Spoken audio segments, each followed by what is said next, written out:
Okay, hey, welcome to SkyTour live stream for this wonderful May 24th, 2022. It's good to see you guys out here today. It looks like it's going to be a great night out in the desert, and we're going to give it our all. And I, of course, as always, wanted to just welcome our one and only Daryl Mason. Hello, Daryl. How you doing? Hello, Mark. I'm good, thank you. How are you? Hello, everybody. Just fine, thanks. Just fine. So you dug out from your snowstorm? Snow all melted. That's what I thought. That's You know, fantastic. It's been raining pretty good, but and we need the moisture as usual, so I'll take what I can get. All right. It's supposed to be nice the rest of the week. Oh, hey, Leslie, thank you. That was very nice. Welcome to Leslie Latin Taylor. I want to say hello also to Vera Lucia Campos, who came in and said, yay, STLS, right off the bat. Very nice to see you. Daisy and Zoe Amethyst are here. Donald Kunzer has dropped by. I think he's out there waiting and hanging with us as well. Science Bob. How you doing, Bob? Bob is setting up a telescope of his own. Let me hear how that's going, Bob. And, of course, our one and only Izabela is with us. Hello, Izabela. Good to see you. And I just, who's this Daryl guy that keeps showing up? I don't know who Daryl is. Let me know how it's going, Bob. So we're waiting here for full dark, as you can see right up here. It's not quite fully dark yet, but it's okay. We're having fun out there, and you know, when we were looking last time, one of the things that happened. Well, we were going to be looking at Mizar, and the telescope had a mind of its own after that. But we're going to look at Mizar again tonight, just to say we did it, because I want you to see Mizar and Alcor, and that's pretty cool seeing those. So we're gonna do that. All right. So. You're cutting out again, Mark. Well, for me anyway. Yeah, it's probably just for you. So that said, we're going to do that and take care of a few other things. And one thing that we'll do tonight also is check out some of the galaxies we haven't looked at lately. And I think that's going to be kind of cool. So, let me make one adjustment here. I'm going to take this guy and move him up just a little bit. Tiniest of bits. I think that's enough right there. Okay. There we go. This is our telescope control panel right here that we're looking at, so we can see what the telescope's doing. His computer. And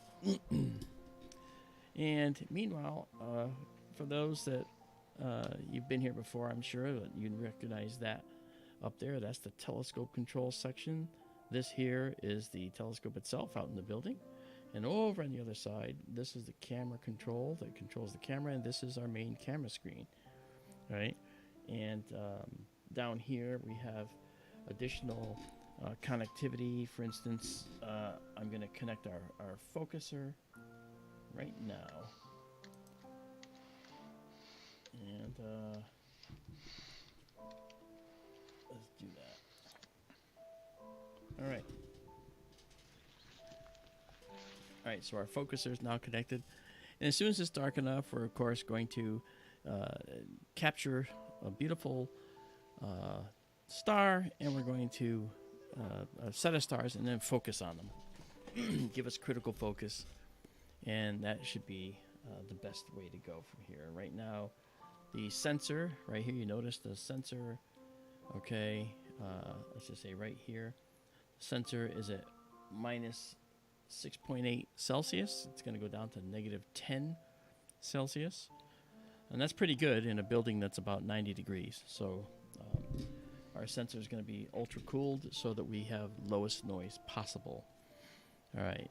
So that said, I hope you guys are ready for a good evening. I am too. And Daryl, if you've got anything you'd like to see, don't forget, you can certainly just say what you want to check out. Okay. Because there's things we can look at, for sure. For sure. So, hey, there's Bonnie on a Hot 77. Nice to see you.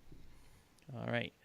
Let's let's see if we can actually see. Let's bring the telescope up so you see the telescope moving up overhead. Okay, and you're going to watch it moving up. And I just want to see if I can capture a couple of stars at this point.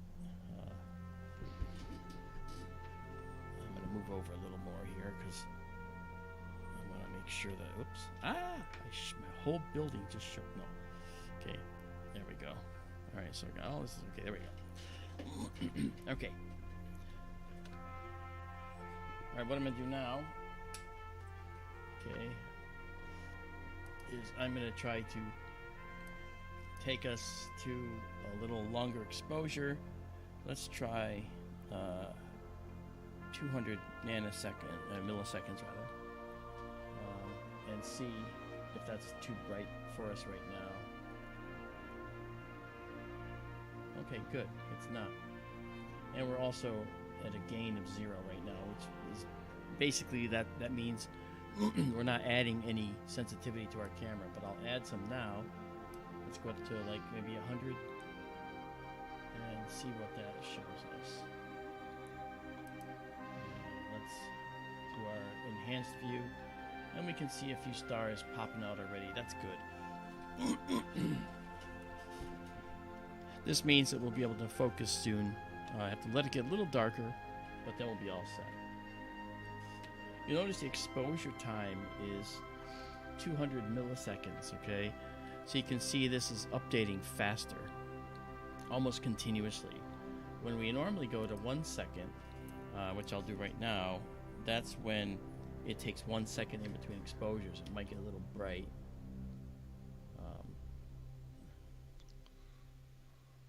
Alright, so there we go. So let's drop this down. And we'll bring this back to, let's go to 500 milliseconds.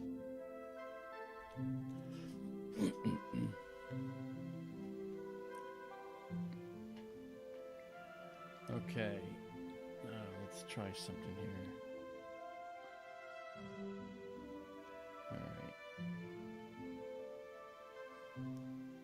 Okay, so now, while waiting, again, we're waiting for the sky up there to get darker out there in the dome. I don't have a dome anymore. I did have a dome, and I got rid of the dome because I kept trying to put things in the corner. Oh. Thank you, Vera. Mark, you're still dropping out on me really bad. Okay. I know the people say they hear you fine. Yep. I don't get it, but... Me neither. My settings are where they always are.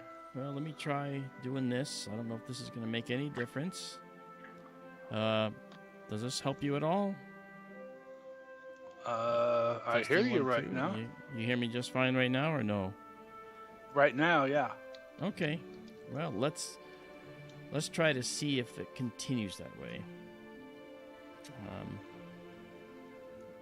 Okay, so that said, I'm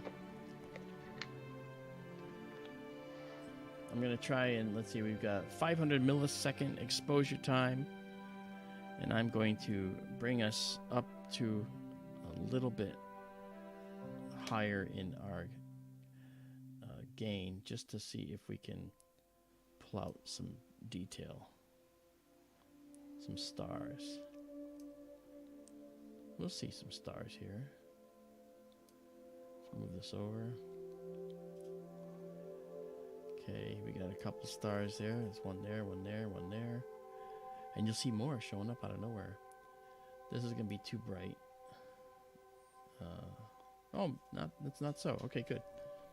It's getting dark much quicker now out there. That's good. The time out there in the building out west is 8:11. It's 11:11 here on the East Coast. So we're checking this out. And I think we'll be able to do some focusing now. Every time I do the focus early on, it doesn't... It seems like we have to do it again because we just don't have enough data. So the stars are a little out of focus. And you'll see them as little donuts here. So those are out of focus right now. So now what we're going to do is come up to our tools. And we're going to go into our focus assistant. And select the multi-star full width half maximum. Alright. And we'll scan in. We'll see what it can do with this. As it scans in, it'll get more stars. It's building a curve, remember, and it's going to be a sloped curve like this. At the bottom of that curve is the most optimal focal position. And that's what this is doing for us. Yeah, see? As it focuses, we get more stars.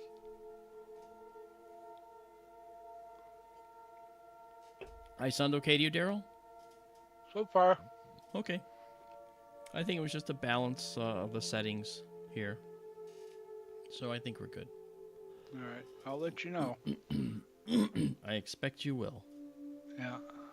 All right, so it's going to make this curve, and as it gets darker, the curve will get steeper as we get more differentiation between the stellar points. But see, as I pointed out, it right there, it found the optimal focus, and that's probably going to be perfect. Now also, for those of you out there that kind of have any idea about the spring sky or know of a favorite galaxy of yours, let us know, and we'll be happy to check it out and look for it. As the evening wears on a little bit, we'll be able to check out Messier 13. I did it last week, or the other day, last time we streamed. And it looks good. We don't have a moon to worry about, though. Okay, we're completed, so let's go to the best focus position. And now this is going to ride all the way across to the other end of the curve and then come all the way back to the focal point that's best. Okay, so that should be the best focus position. And right now our focus is at 4.3, 4.2, and 4.244 is the best, so we're actually right in that neighborhood. So let's get rid of this. We don't need this now. And let's maximize our night vision system here, and we can see the stars very nicely. You still see some blue because although it looks dark here above us, it's not dark out there. There's still the glint from the sunset. And stellarium is interesting because stellarium does pretty much tell us. Stellarium here is tied to our telescope, and wherever our telescope is looking, stellarium is looking. Right, and as we come around here, you can see this is Leo. Let me zoom out a little bit here. And there's, you see our telescope is right there. But you can see there's still the glow on the western horizon here for the sunset. That's still true. But we can check out some cool things. I think last time we were doing this, we actually wanted to check out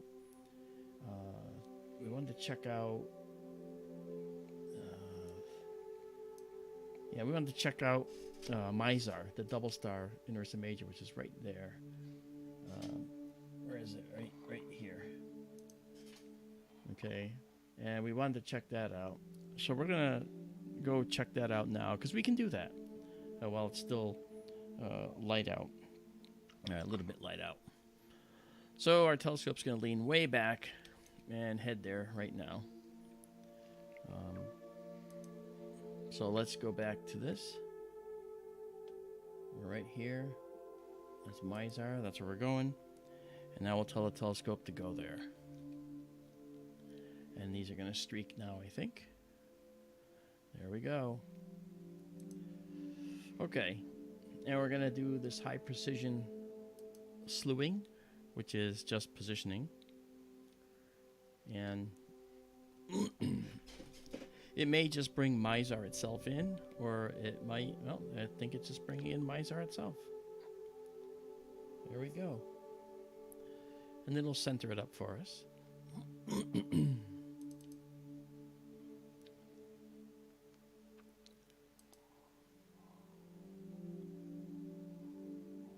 not bad. Yep, that's Alcor right to its left. Right here. Yep. Yeah. And I think that Mizar is yet another double beyond that. It is. And Alcor may be a spectroscopic binary on top. I gotta check that out. I don't remember. But that's really cool, though. Do you remember? Give me a second, I'll find out. All right. Because Mizar itself is a double star. And let's zoom in. I don't know if I can't remember if Mizar is a spectroscopic binary, meaning you can only see it in the spectra. Oh no, it should be an easy double. Let's go check it out. Let's go to 100% and see what we got. Let's reduce our exposure. Let's go to 150 milliseconds. And that'll reduce the size of the star image here.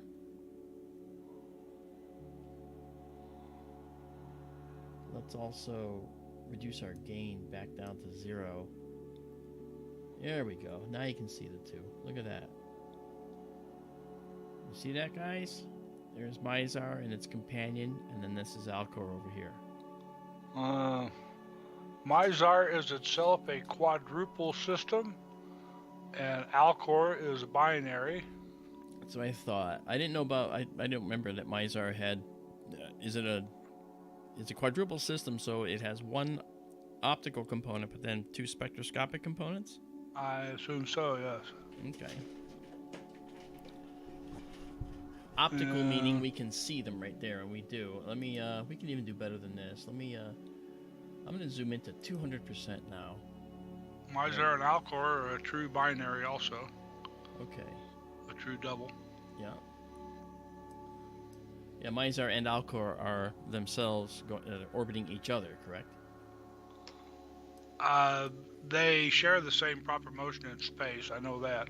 Okay. Let's do this. Let's go to 75 milliseconds to better separate these two. Yeah, look at that. There we go. It's great having a focal system that you can actually count on to do perfect focusing. Yeah. That's really nice. And that's even too much. And I'm at 0 gain. We have a very, very sensitive camera, of course. Let's go down to 25 milliseconds. Not 245, 25. And just get the bare dots. All right, that's even better. There we go. And just to be complete, let's go to 10 milliseconds.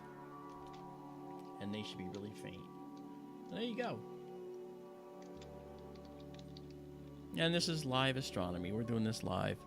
So you can see that we have this beautiful Mizar and its double star, or its companion star, rather.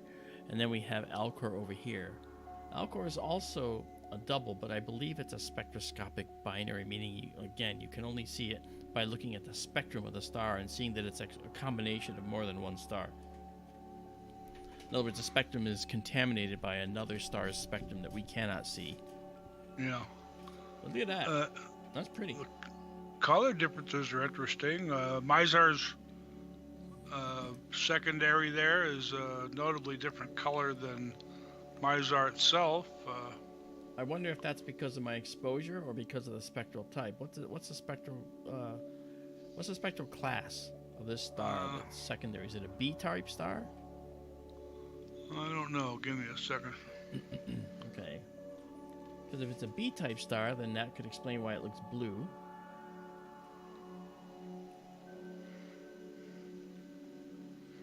Hey, Rock, how you doing? Rockstar says, that's really nice. I think so. Hey there, Michael Klagus. Good to see you.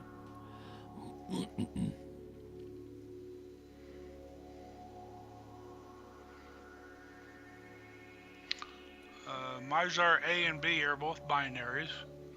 Okay, yeah. I don't see spectral types here. Okay. No worries. Now, I'm going to try a live stack here, and it's going to go quick because we're looking. That's way too much. That's not what I want to do. I'll clear it again and start over again. There we go. All right, and let's make this now corrected.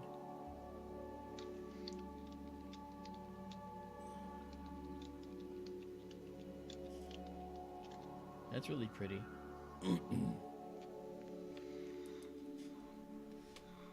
In the exposures you had a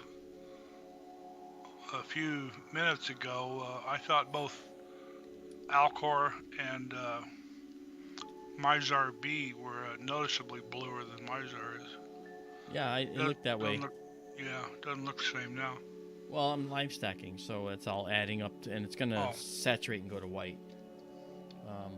What I can try, though, I'll try this, because that's kind of bright. So what I'm going to do is I'm going to go to 3 milliseconds. All right, let me clear this. I'm going to go to 3 milliseconds now. And let's... I got to reprocess. All right.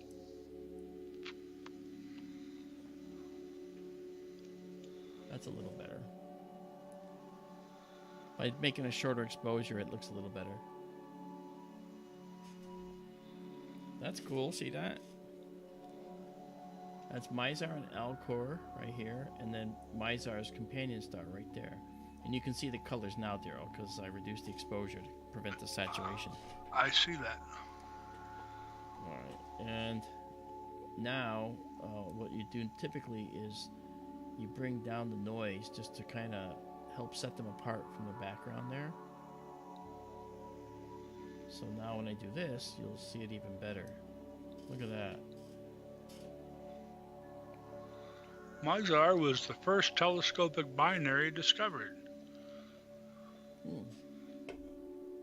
Was it Herschel? No, it was a guy named Benedetto Castelli. Oh, the Italian guy. That other Italian guy. Another Italian guy, yeah. And 1617, he asked Galileo to look at it. Wow. All right, well, I've got Mizar and Alcor here, and I've only stacked 120 of them, so I'm going to save this like this. All right, and then save it exactly as seen. All right, and these should be out there. Okay. All right, so Mizar and Alcor are now out there. And now if we just come out of the stack, you're going to see a much fainter image because, and I'd have to bring our enhancement up so you can see it. So this is the live enhanced view. Here's the spectral types. Mizar is an A2. Yep. And Mizar B, I guess, is KA1HE. Whole long string of numbers there. Okay, so it's got some peculiarities in its spectrum. That doesn't... Well, no, it says here sense. spectral lines of the two stars can be observed separately. Both are given a spectral type of A2VP. Okay, that makes a little more sense. So they are chemically peculiar. Mm-hmm. All right. I wonder why the difference in colors then. Both 9,000 K temperature. Then by Wien's law, they should be the same maximum output for the wavelength. Should be that whitish color. Wien's law is a law we use in astronomy to calculate the primary color output, basically, of a star based on its temperature and its spectral type. So if it's an A star, it's typically white. And then if it goes down if it's like an A8 or A9, it might look a tinge yellow because that's on its way to an F-type star, which is more of like a whitish yellow. And then the late Fs are more yellowish, Gs are yellowish, and they go to orange for the Ks, and then red for the Ms. All right. Izabela, I see your mention now about checking out the star in Sagittarius where the wow signal came from. It's not up yet. It won't be up till very late. Yeah, I don't think we can see it. Well, I know we can't see it. Yeah. Okay, let's go to a 1 second exposure here and maximize at, we're still at gain 0, by the way. Okay. Let's raise our gain. Let's go to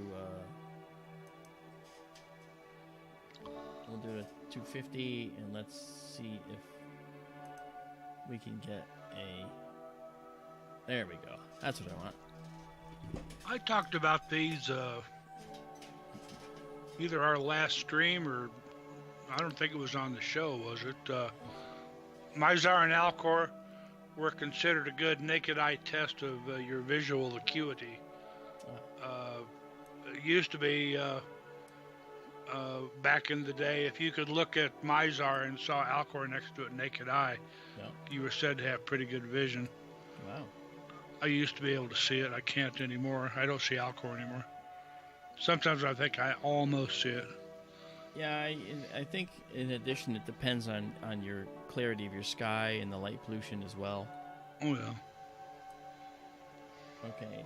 We're just having old eyes. Well, there's that. Yeah. Well, there's Arcturus.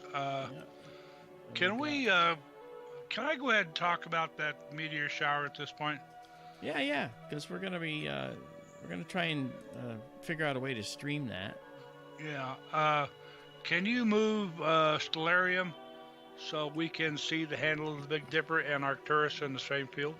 Yeah. I can.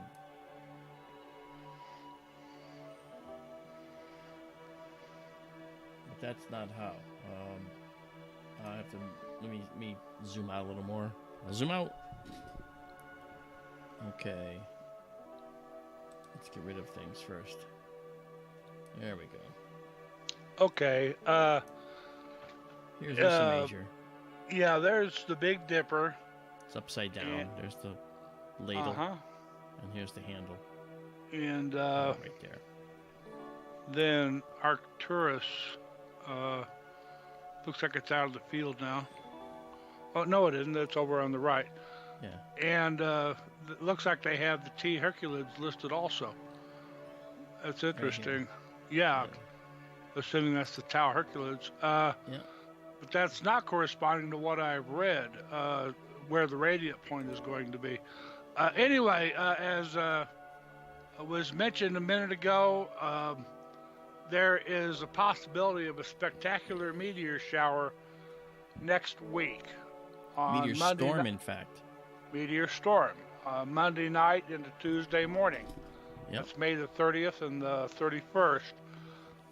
It's called the Tau Herculids, and it relates to a comet called Periodic Comet 73P, if I remember correctly. Schwarzmann-Wachmann 3 is the name of the comet. It was discovered in 1930, and they lost it, and they rediscovered it, and have done some interesting images of it in recent years. Without going into horrible detail, they have reason to believe that there may be a meteor shower, a meteor storm Monday night into Tuesday morning from this comet, and they're calling it the Tau Herculids. But from what I have read, though, they say it's not actually going to be in the constellation Hercules, which is rather odd, because that's usually how shower meteors are named, is by where their radiant point is at. Right. I will have to look more into this. That makes me wonder. What they said the last I heard, if you see Arcturus there, a little bit right of center, and if you draw a line from Arcturus to the end star in the handle of the Big Dipper, its name is Alcade. So here's Arcturus, and here's the end star in the Big Dipper. Yeah, and that's Alcade. Yep. And if you go about 1/3 of the way from Arcturus to Alcade, It's pretty close to where Boötes, Coma Berenices, and Canis Venatici all come together on a constellation map. Right in that general area right there, though, they're expecting that to be the radiant point of the meteor shower. And it may be 1,000 meteors an hour, which will be the most spectacular shower since the Leonid shower 20, 21, 22 years ago. Yeah. If it happens. And a lot of people are going to be watching for it. Mark's going to have his all sky cam up that night, I believe. I am. I'm going to run it all night, and I'm going to let it do one continuous video all night long. So we're going to see every single meteor that's visible, at least over Arizona and the adjoining states, because you'll see the ones that appear over other states too, within a certain radius from the observatory. So that'd be pretty cool. Yep. And by the way, guys, streaming it also. Yeah, he will, I'm sure. By the way, guys, make sure you set your resolution on 1080p, by the way, right now in the stream, so you can read all the fine print. Okay, go ahead. Sorry. Anyway, if the weather's clear that night, I'm gonna probably be out looking for it myself. Occasionally, at least. Yeah. I'll be monitoring the all sky. I'll probably be back and forth then. Now, for time-wise, or the predicted peak time, they're saying 1 a.m. Eastern Time in the United States, which is 5 hours Universal Time or Greenwich Time or Zulu Time. And that's going to be 11 p.m. on the night of the 30th here in Colorado. Okay. Or 10 o'clock for Marc out in Arizona. It will be that's why I'm going to run the all sky, because it's going to be taking images even when I'm not awake.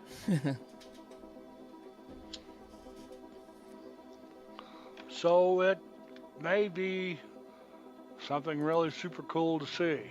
I think it will. That Tau Herculids sign right there makes me wonder. Yeah, well, if you look here at the Tau Herculids, it says Comet Schwarzmann-Wachmann 3. Yeah. It tells you which comet, and it says it's from 19 May to 19 June for the month. It says the maximum is 9th of June, which is not correct for this particular data. So the Tau Herculids, if they're calling them the Tau Herculids, well, okay, but these aren't the classic Tau Herculids. It's actually it's from the same comet, and it's probably similar. Thank you, Vera. Thank you, Vera. Marianne is here. Marianne, hey, you know what? She was trying to fish today, and she couldn't go fishing. She told me. Hello, Marianne. How are you doing?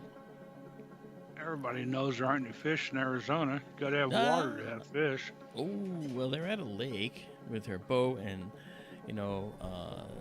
Navajo Ranger John Dover is there, and friends Randy and Diane are with them. They're having a good time out there. If they could actually get on the water. It's been too windy to fish, they said. Wow. But hey, let's we're gonna try and go to the M13 again, because I like to see it again before we move to other things. Go ahead. I'm sorry. This all makes me wonder here what they were showing about the comet and the predicted peak date of June the 9th, it said, I think. Yeah. So the last thing I saw said May the 30th. But if I get any more information, I'll try to pass it on. Okay. Any updates on all that. And now on to M13. Yeah, we're actually it's trying to locate the star. I think it's probably that one's going to bring down. And which star are we going to? Oh, we're going to one of the stars in Hercules. It's not the brightest, but it's okay. It's in the database. So there we are. So this is the star we're centering on, and the Messier 13 cluster will show up right inside this circle here momentarily. Here it comes. Ba-boom. I would like to ask a favor of that when we start collecting light on it. Yes. I noted when we looked at this the last time, it looked a little overexposed in the middle, and it may just be a matter of focal length. I was wondering if we'd be able to catch the propeller, and Yeah, I don't know if it was shorter exposure with lower gain. Right now, I have the gain at 259. I'll drop the gain down to half that. So it's down to like this, about 100. And if we maximize the brightness here, actually give us that our view here, you can see that it's this. This brightness is just because I have a flat field correction in play. So don't worry about that. It doesn't mean we have a bright sky, because we certainly do not. We have a satellite going through. So let's go. The sky's what?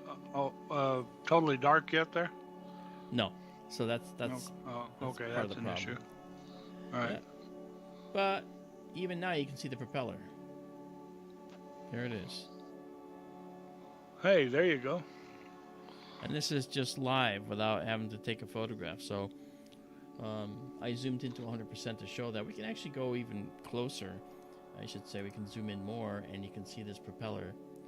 The propeller is just this apparent shape here. Thanks, Justin T. Welcome too, by the way. I didn't say hi to you yet. We'll keep it up for sure. So there's the propeller right there. You can see it. All right. Nice. Yeah, the propellers. I don't know what you would call it really. We've seen it before. It's an apparent dark feature on the face of the globular cluster. That's right. Whether it's really there or not, or what's making it, I don't remember. Yeah. But it looks like a three-bladed propeller at 3 blades about 120 degrees apart. Yep, there they are. You can see them. There's one blade right there, one blade right there, and one blade right there. And you got this little guy right here sticking up. That's sort of like a burr on the propeller. All right, let's do Thank something. you. That was easy. Yeah, it was. Let's do the 500 millisecond shot. Okay, it'll get about half as bright. All right, and then we're gonna drop down and go into a live stack mode from here, and I'll rename it if we're gonna save it here for a second. All right, so let's clear this and stack anew. That was easy. Oh, let's do something harder then. Okay. All right, so let's drop down. Let's go down to, well, you know what, let's go to our automatic size for now. You know, just to fit the image. You can see, obviously, this is what happens when it's not fully dark. The flat frame is designed for a dark sky. And what the flat frame is you notice that it seems brighter on the edges and dark in the middle. This is the negative of what the sensor actually does. The sensor tends to brighten the center and darken the outside. So by subtracting the exact opposite, the inverse of that, from every image, you get a nice flat image without the brightening in the center that ruins the imagery. But it only works in a dark sky, so it's not fully dark yet, and so that's why we see this like this. Actually, I guess what I could do is I could just remove this, I guess,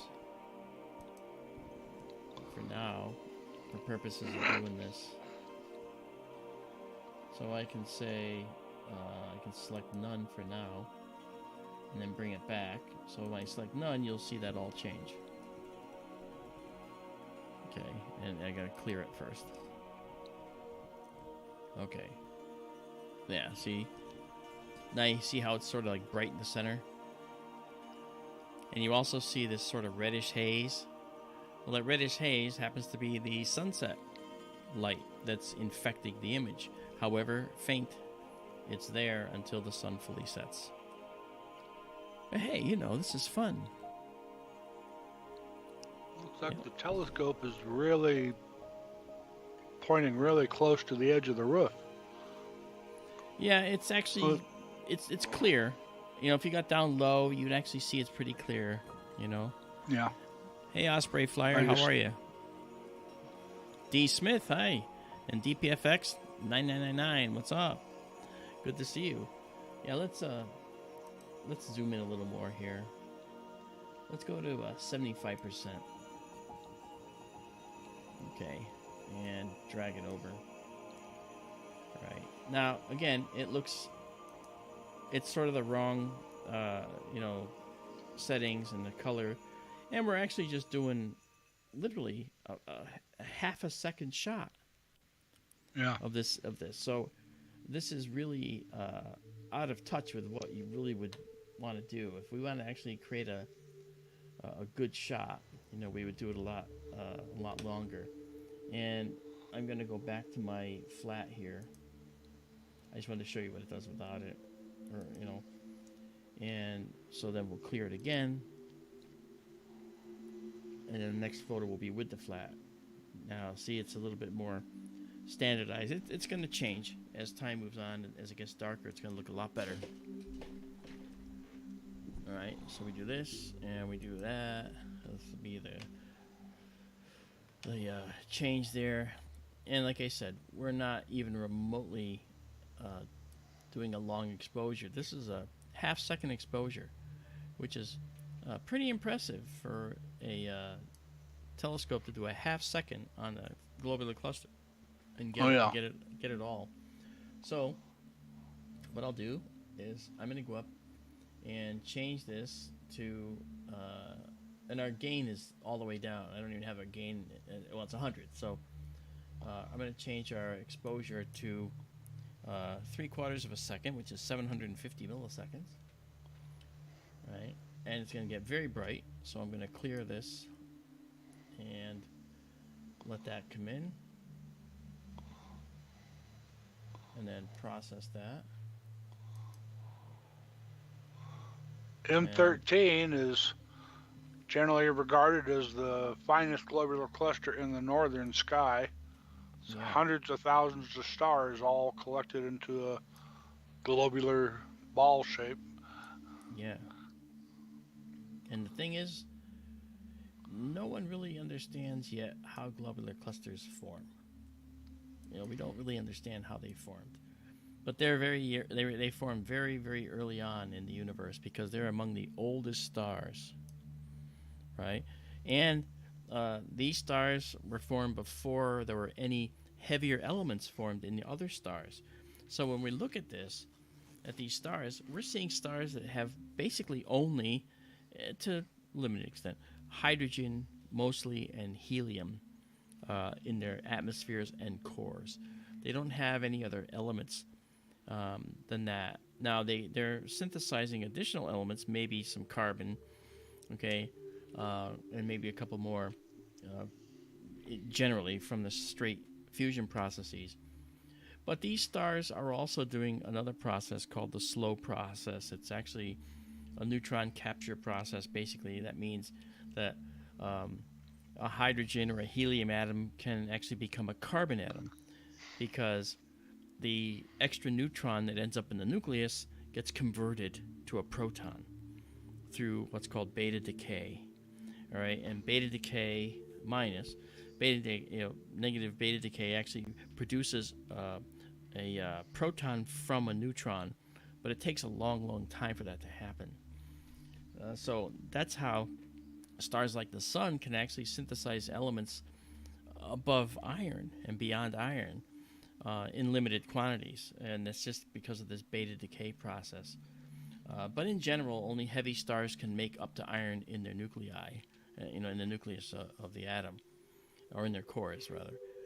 So that's something that is reserved for the heavy stars. Supernovae create a whole bunch more heavier elements, and then if the supernova doesn't do it, then it's possible that the collapse of the core into a neutron star can produce additional elements. In fact, if you have a binary system and you end up with two neutron stars orbiting each other and they merge, that's where astronomers think that most of the gold comes from, is from that particular merger, two neutron stars merging. And knowing how much gold we have on Earth and in these asteroids that look like some are priceless, well, by golly, I think we have a very, very healthy supply of gold, which means we've had a very healthy supply of neutron stars that have been merging out there. Izabela asks, how big are the stars in globular clusters compared to the sun? Well, I think that as far as how big they are compared to the sun, I think they can have some mass to them, but they're really not. I don't think they're going to be giant, massive stars. We actually found they're similar to the weight of the sun, mass of the sun, because we actually found in rare cases stars in globular clusters. At least I think there's only 1, 2, or 6 known that have actually had a planetary nebula form in the globular cluster from one of the stars in the cluster. Mm-hmm. And I think that would indicate to you that we're talking about stars that are similar to the sun's mass. Okay, I'm up to a 3-second photo here. And what I'm going to do is I'm going to go into the enhancement here and turn on the unsharp mask to sharpen it up a bit. So if you look at the image now, and look at it, actually let me zoom to 100% on this right now so you can see this happen. Okay. I still see the 100%. Propeller. Yeah, I see. I also see a big dark bar over on the right side. Yeah. Right there. Yeah. Okay, so there's the propeller. 1, 2, 3. And now let me turn on this enhancement and watch how much sharper it gets. Ready? Okay, watch. Here it comes. Okay, do you see that? Look how much sharper they are. Now, I know it doesn't look like a huge sharpening difference, but I can show that to you by going from 1.5 up to 2.5. Now you see how sharp that looks? Watch when I turn it off. Watch how it gets a little blurrier. See that? Got blurry. And now you'll see it gets sharp. Boom, look at that. But I don't want to do too much unsharp masking because that adds artifacts to our imagery, and I don't want to do that. The unsharp mask, by the way, only affects the visual image and when we do a save exactly as seen. It does not affect the actual data in the raw file. Nothing I do here affects the raw data. All right. So this is M13 globular cluster. I see white stars and yellow stars. I know, huh? I see that too. The yellow stars seem like they're more out around the edges. Mm-hmm. In the outskirts or the suburbs. Yeah. Out in suburbia. Yeah, so this is Messier 13. Our wonderful and beautiful Messier 13. You can see, it's right here. And it's only overlaying that because I haven't gotten rid of this, but I will. Ready? Now we'll minimize that. There we go. All right, so we've stacked 52 images so far. That's more than enough of this. And we are going to do what I said before. We're going to save this stack, and you'll see across the top a green bar saying that saved our FITS file, the astronomical file format, which you can get free readers for online. But never worry, because I'm also saving this exactly as seen so that you can just download the image and have some fun with it just like you see it. All for free. We don't charge for this stuff. All right. So let's get out of the stack here. And let me go back to our histogram section here. And let's just see about drawing this down a little bit. Kind of bring the center out. Yeah, there's the propeller. Quite nicely outlined. Yeah. Contrasted. Cool. All right. All right, and out we go. And up we go. There we go. All right. And let's see. This is 3 seconds. I want to go to 1. All right. 1 second. Exposures. Drop us down to auto. Fill the screen.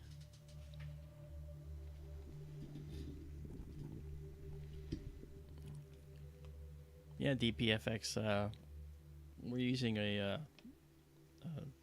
high precision focusing algorithm that's in the system we're using that allows us to, make a focus curve and focus right at the sharpest point in that curve. And that's over here, right here. See, it says micro touch focuser. Where is it? Where'd it go? Oh, right there.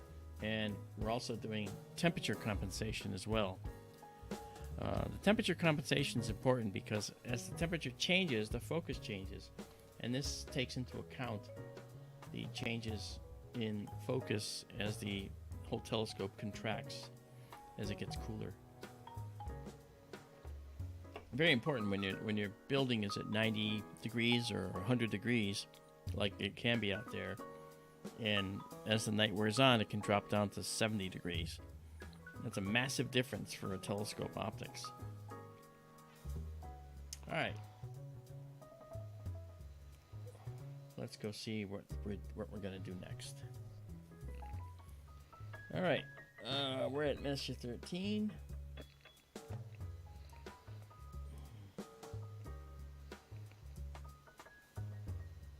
All right. We're probably going to jump around, but let's zoom in here. Let's go to coma. This is Coma Berenices here. And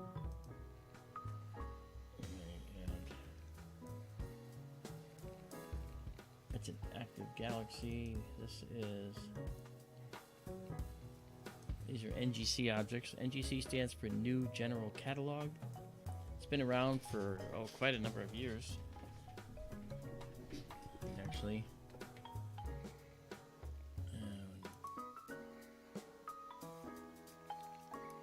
Oh, this one's fun. Have you seen the koi fish? Are you asking me? Yeah. I think we looked at it before, yeah. Alright. Give it a go. We're gonna. Here we go.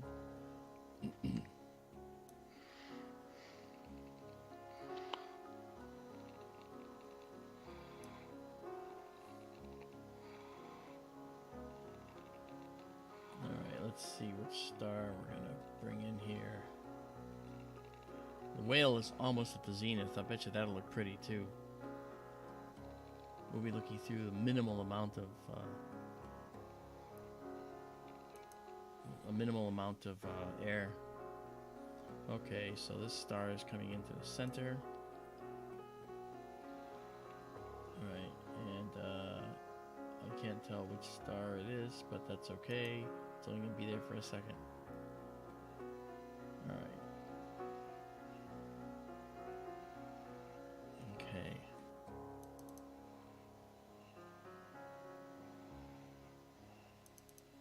Okay, I believe we're looking right here. Okay, let's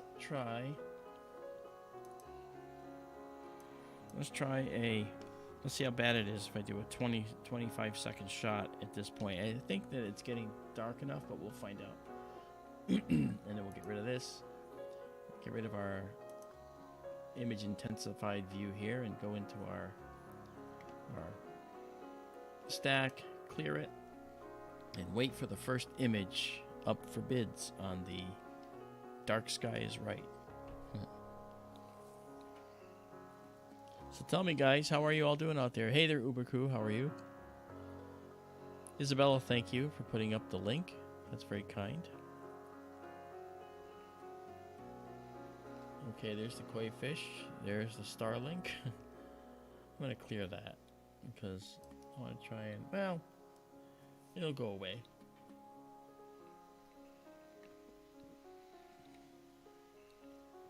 It's not bad. It's getting dark. And we're not even looking at the zenith yet. I think when we get to the zenith, it'll be pretty good. Alright, let's zoom in a little more.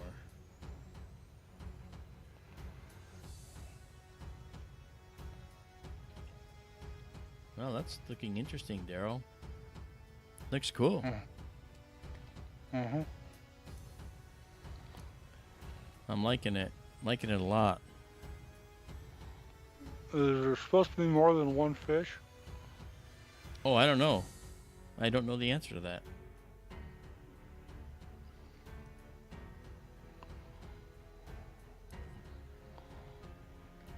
But you can see some really nice detail in there. Yeah. A koi fish is a big goldfish that people put in ponds, of course. Yeah. They're big and fat usually. Yeah. Sometimes they're variegated in color. Yeah. And they sometimes have black stripes and other details.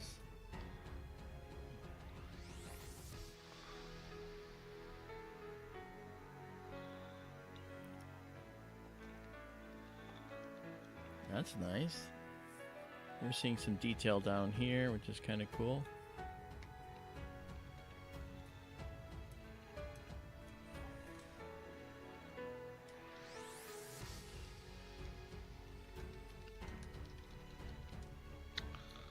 If you're brave enough, Izabela.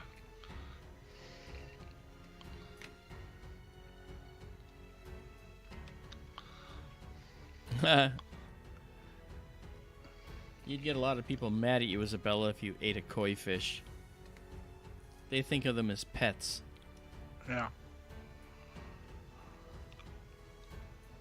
Okay, we stacked 6, as you can see down here.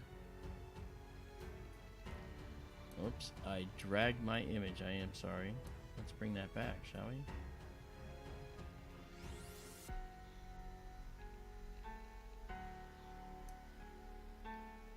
All right.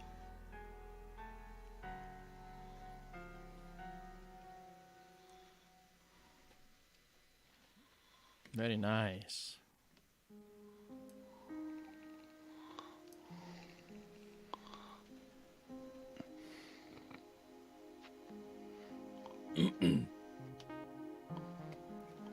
Nice dark lane in here, you can see. Look at that, huh? That's pretty cool. You can see some detail in here. This is actually a pretty nice image, so I'm pleased with how it's looking tonight. I think I want to try and get some detail out of this. Let me see what I can do here. That's interesting.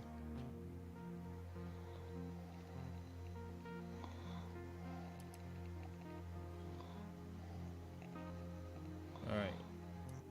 Notice your data, the blue there is really low on the histogram.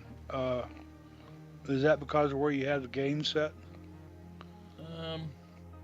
Well, the gain is only at what am I at here? Gain. Gain's at 100. Yeah, 109. We can actually see this is less noise, you know what I mean? So basically you turn the gain down and with longer exposure. But we have some wind out there. I'm surprised it hasn't ruined our shot. But by 11 o'clock the wind was supposed to die down, so that was probably why we're getting lucky here. Okay. But it might be because of that. I mean, we can try that. All right.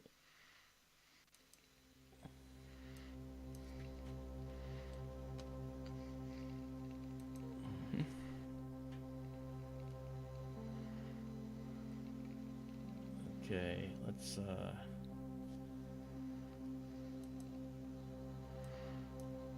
It's starting to show some detail, huh? Yeah, it's showing a lot of blue. Notice that? Look, you got some blue here in these spiral arms. You got some blue in there. You got some yellowish colors in there. Let me see if I do a color correction, if that can help enhance that. No. Let's undo that. Don't know why I did that. A little too blue. Yeah, it went a little too crazy. But that's all right. We're seeing our blue in there. I think it's a little. It's got too much green. I can tell you that. Okay, this is probably better. All right. We're actually at 111%. Okay, to just see this. Okay, to see what it looks like, on our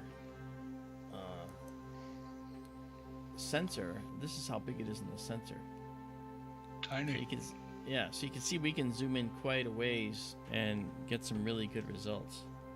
I'm very pleased about that.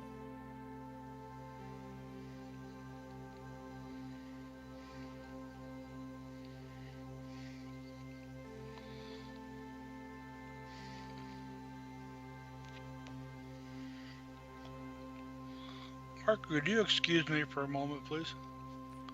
I will, yes, of course, sorry. I'll be right back. Okay. Well, there we go. That's nice. Very nice. Let me see now. I can actually enhance this a little more by using our right hand histogram data over there. So if I just slide this over, it's going to brighten up the data a little more.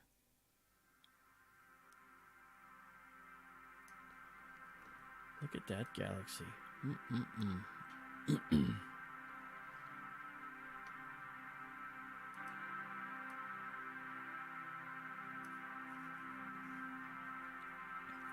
How many beings are looking at us from that galaxy and saying, oh, I wonder how many beings are in that galaxy looking at the Milky Way? I think that's pretty cool.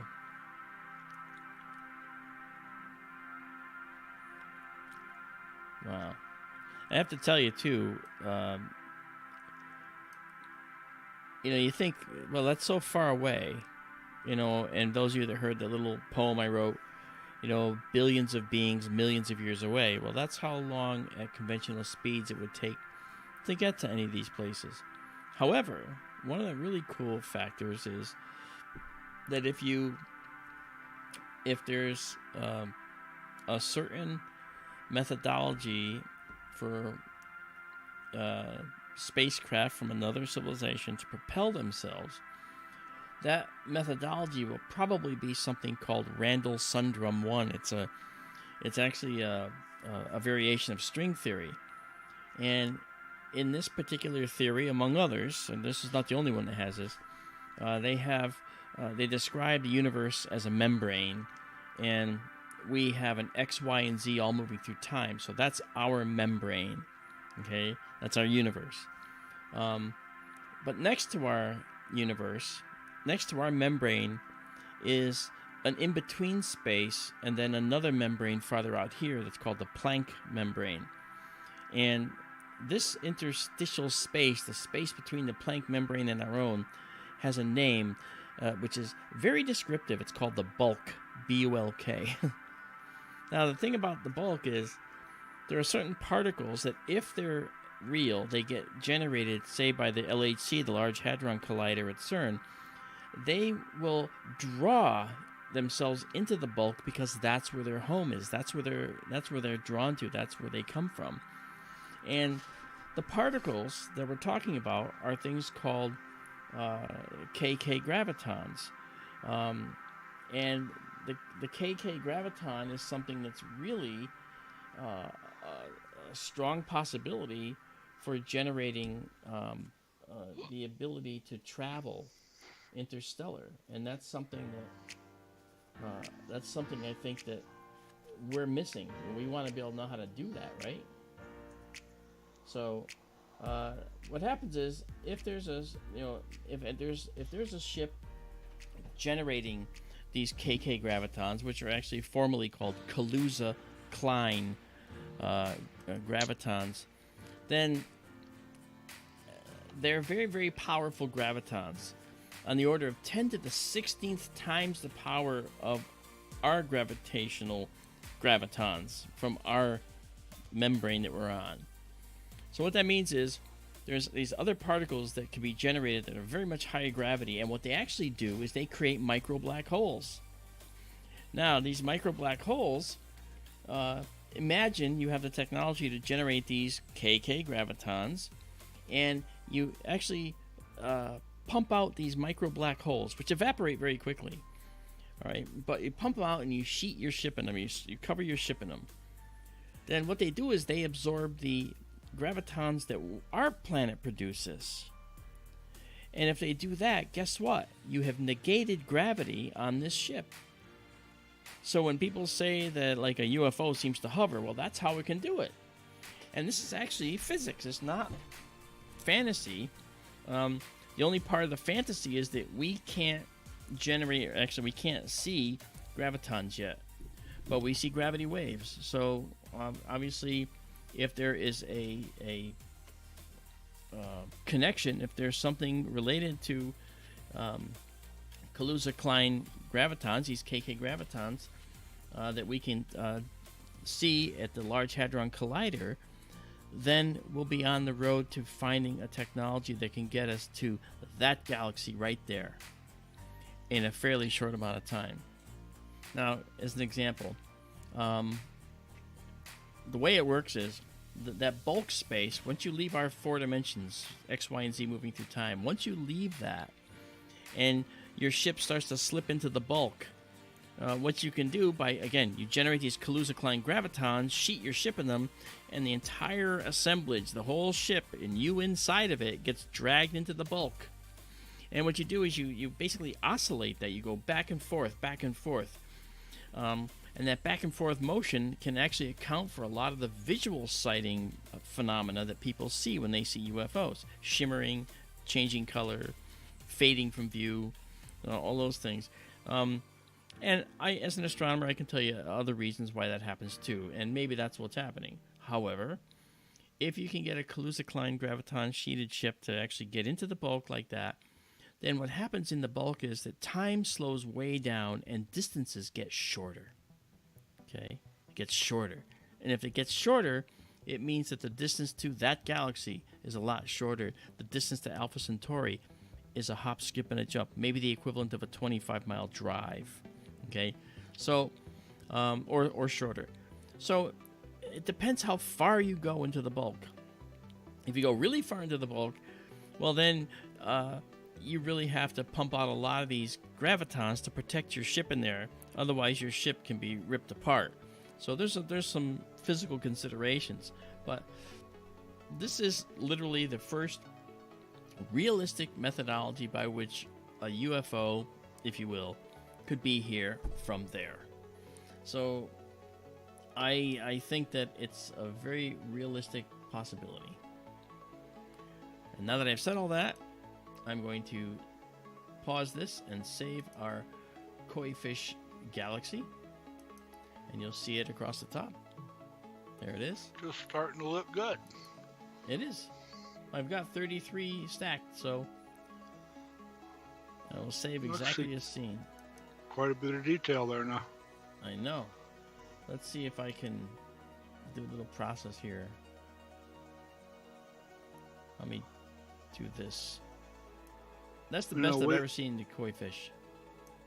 We always talk about gravitational interactions and stuff. Look like something really pulled off that spiral arm on the upper right there, yeah. Yeah, I was looking at that. And that could be a result of differential rotation also, but it looks like it's kind of far out there. So it'd be interesting to see what its motion is, you know? Mm. All right. So this is cool. So we did this. Did I save this exactly as seen? I think I did, but I'm actually going to darken it a little bit and then save it again. That's too much dark. What are you doing? That's too light. All right. Okay. It's really close. It's got a lot of sensitivity. All right. Well, I saved it already, so.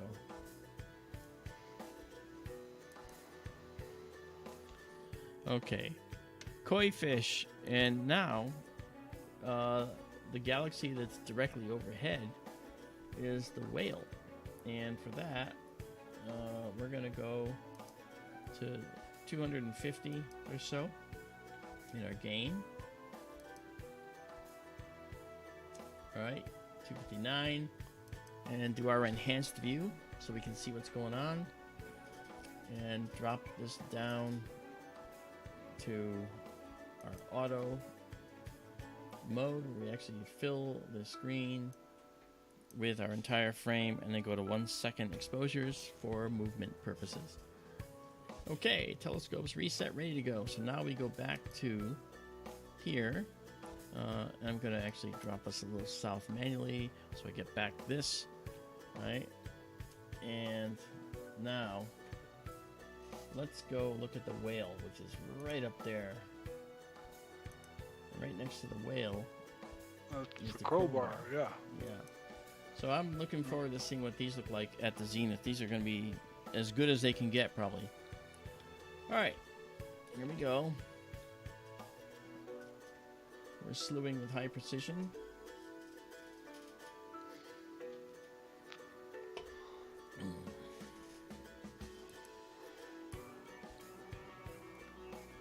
So it's going to put this star in the center. Which star is it? It'll tell you right here. Caroli. Yeah. Yeah. So right there, centered up, is Caroli. That was named for King Charles of England, if I remember correctly.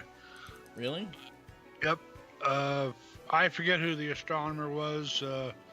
He was trying to curry favor with the king, and he created a constellation. Okay. Charles Hart or something like that, I forget, and trying to suck up to the king, and named the star Caroli after King Charles, and the name of the star stuck, but the constellation didn't. Okay. I may be going a little longer, so I'm going to change my guider system appropriately. And then I'll go in and just set us on the guider view so we know when our guiding is ready. And we're going to go to 17 here. Okay, then I'll go up.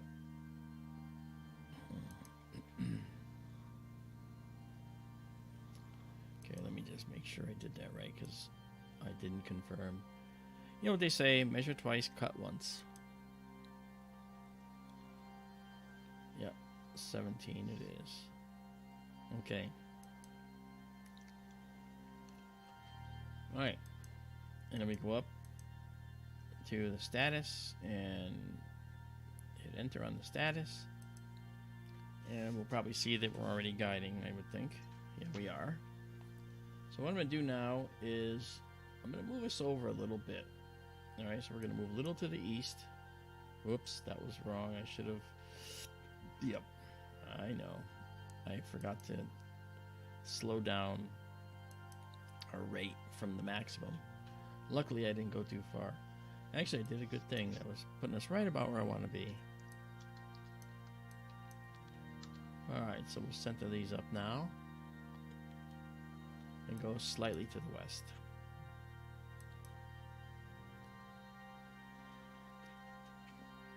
Okay. Alright, and while we're waiting for our guide star, I'll just go do all the housekeeping. Go ahead, Daryl. Caroli is actually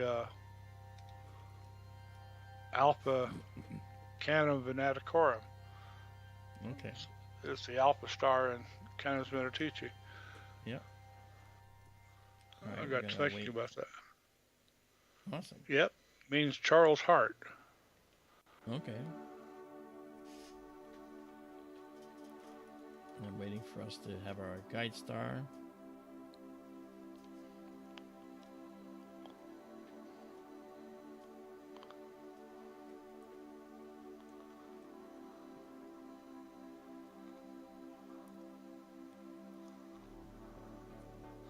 Sorry, I had looked that up. No, that's fine. There's some debate whether it was named for Charles I or Charles II. Oh. Okay. Charles I was executed by Oliver Cromwell, and when Charles II took back the throne, some guy trying to grease the wheels with him said that Corcorelli shone especially brightly that night when Charles II came back. Wow.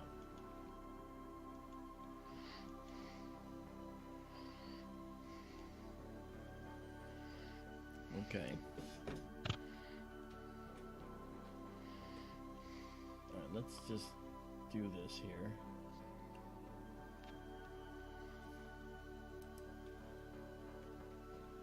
All right, and now let's do our live stack. My tea is cold. Uh,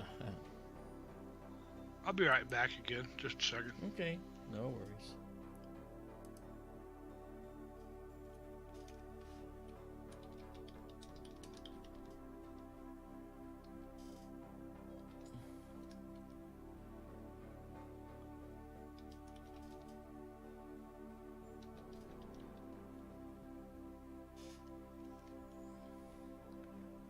Let's see what we got. Wow, that's really pretty.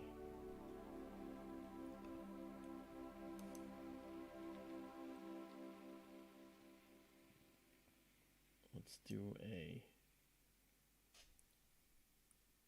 color, and then we're going to do a process. Okay. Switch to water. Mm-hmm. No. It's too late for drinking tea anyway. It's after 10 o'clock here. Yep. Switch to water.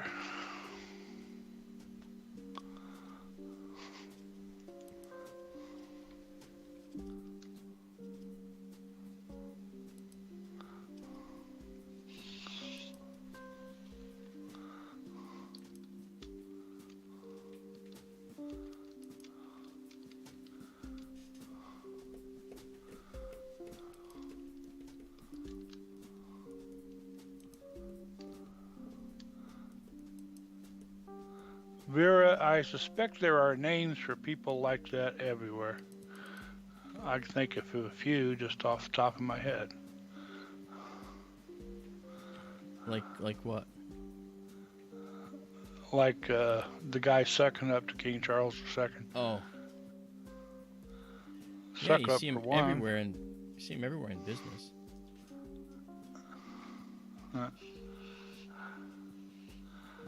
Let's go see what's going on here.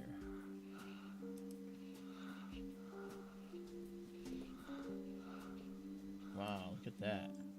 Yeah. I assume that's a satellite of yeah, the whale. I guess so. And then this is the Crowbar Galaxy down here. Let me named, of course, for its shape. Yeah, also known as the hockey stick. Yeah, that's right. You can see real faint wisps to its upper left. The upper left of the Crowbar. Right here. Yeah. Yeah, that shows that it interacted with something, perhaps the whale. Yeah. At some point in the past. What I'm going to do now is I'm going to just pull away. I think they also called the whale the herring. Really? Yeah. It looks like a barracuda, looks like a herring, looks like a squashed squid. I mean, you know. But squashed squid is not very exciting. That's really pretty, though. Look at that. Look at how you can see this wispy of stuff over here. Mm-hmm. Very interesting.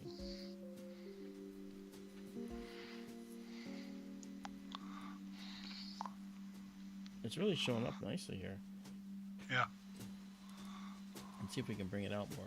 A little process. It's gonna be pretty hot.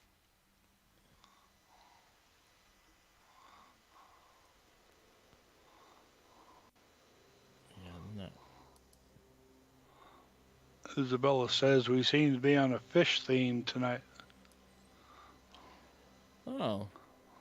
Well, let's see if we can stick to that. What other fishy galaxies are there out there? We did the koi fish. We're doing the whale and the crowbar, otherwise known as the hockey stick, but that's not fishy. Yeah. Actually, we call this the seahorse galaxy. Yeah. Whale's not a fish, strictly speaking. Correct. Correct. Look at this streak here. It's really showing up nice. Yeah. Look at that. Very, very, very obvious.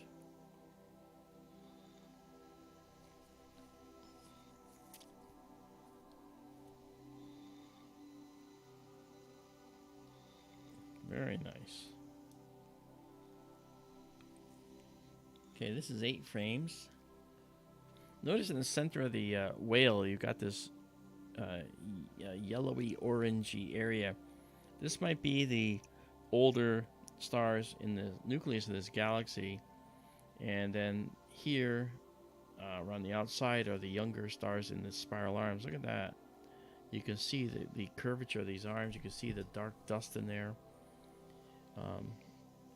This is really pretty. We're looking at a really gorgeous image here. And we're at 82%. We're not even at 100%. Let's go back just quickly to see what it looks like, you know, natively with our frame fitted to the screen size. Again, this is 4 full moons across and 3 full moons tall. That's the size of our field. So 1 moon would be just about the diameter that cover both galaxies here, just about. So that's pretty cool. Maybe a little more. That's neat, though.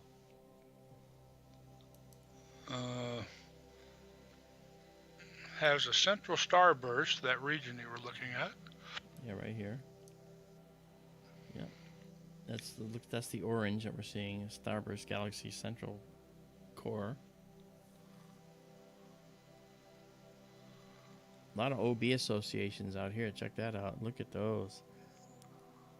Those are hot young O and B stars out here in the outer spiral arms. A lot of H2 regions that you can see. That is the star-forming stellar nurseries. You can see them out in the spiral arms. This galaxy's had some tumultuous past, but no kidding. It may be looking like that because of its interaction with this galaxy. And wow, that's good there. You talk about the tumultuous past. So many supernovae have exploded in the center of it's NGC 4631 is the galaxy's designation, that they are blowing gas out of the plane of the galaxy. Okay. This superwind can be seen in X-rays and in spectral line emission. The gas from this superwind has produced a giant diffuse corona of hot X-ray emitting gas around the entire galaxy. Very cool. All right, so this is where we are right now. Let's zoom in. All right, here we go. Okay, so we have the whale right there, and we have the Crowbar Galaxy. Now, let's select the whale. We have the whale selected. It's a spiral, B type, a barred spiral, SB, yes. Capital S, capital B. That means it has the elongated nucleus, and when we look at it, you can see it has an elongated nucleus. It's kind of hard to see. It could also be coming toward us. And then the Crowbar Galaxy is probably going to be labeled as a peculiar galaxy, I would think, because it's really oddly shaped. 4656. Yeah. Also known as the hummingbird, or the hook, or the hockey stick, or the crowbar. Yeah. Yeah, and so it's actually, its distance is 23 million light years from us. It says here, and I'm not sure if that's correct, but the Crowbar is actually, I think, two galaxies, 4656 and 4657, okay. And they are interacting. Okay, so there's two galaxies in here. Oh, the Fishhook Galaxy. Okay, so these are two galaxies interacting with each other then. This right here is called the Fishhook Galaxy, and then this right here is the thing that we call the Crowbar Galaxy. And there is some stuff out there as well, you can see. Okay, so we're looking at galaxies in the midst of being torn asunder. I wonder, okay, what they call the Fishhook. What particularly they're distinguishing, if you look at the very tip of the hockey stick. Yep, right here. Yeah, just the very tip of it, the outermost part, I think, was another galaxy. Says that there's an entire group, what was the number for the whale, indice 40? I don't know, I gotta look. 4530, 4631. There's an entire group of galaxies in that area called the 4631 group. There may be as many as 27 galaxies in the group, in the area there around 4631, around the whale. Well, we know 4627, which is the one that's just to the top that we're looking at right there. Yeah. And I'm sure there's more that we can see. There's, I see two over to the upper right. Yeah, I see one right there. A little dim one and one closer. Yeah, right there. Yep. Well, we got lots.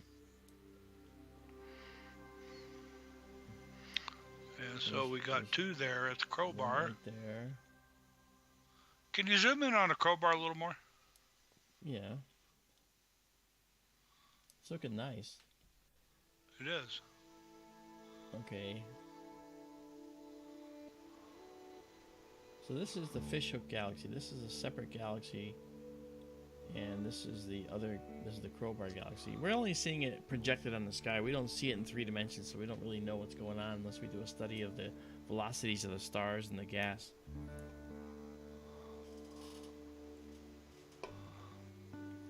Yeah, see, if you look at the very left-hand tip, just the very tip, that distinct blob right there, I think that's a separate galaxy. Well, I think this is the Fishhook Galaxy right here. And then this yeah, I understand. I'm just saying that I'm wondering if the Fishhook is actually that distinct blob on the very left end. Oh, I see. Let's mean this little blob right here? Yes. Let's go find out.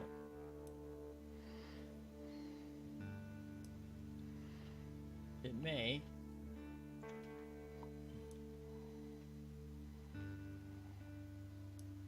Yeah, maybe. Yeah.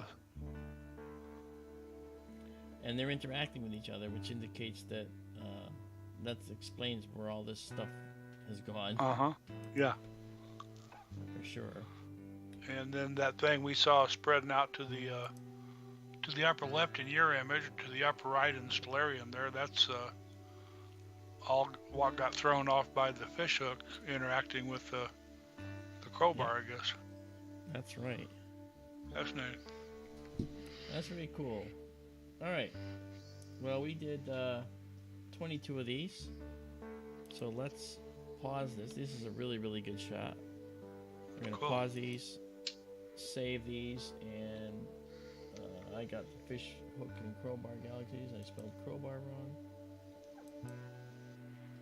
Let me just fix that. That one could use some focal lengths right there. Yeah. The next telescope will have it. Alright, so that's saved, and then we're going to save it exactly as seen. So you guys can enjoy this up on the server. I've been doing maintenance on the server, and I actually freed up 50 gigabytes because I removed a bunch of other extraneous stuff that was up there that had nothing to do with Skytour livestream. So this is good.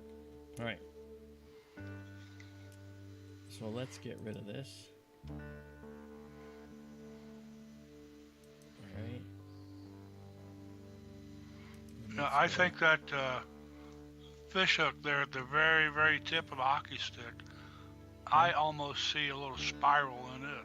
I do too. I see a nucleus with something on the other side, but yeah, I think this is part of it. So whatever it is, it's been ripped apart. Fascinating. Yeah.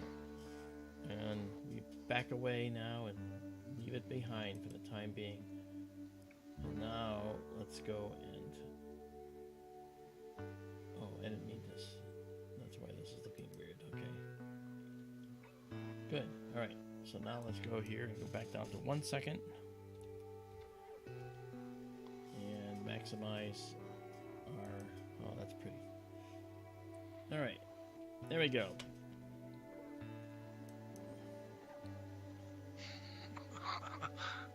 Vera said that was the puck to the hockey stick. That's cute. That's funny, Vera. Okay.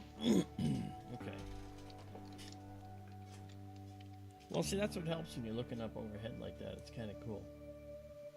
All right.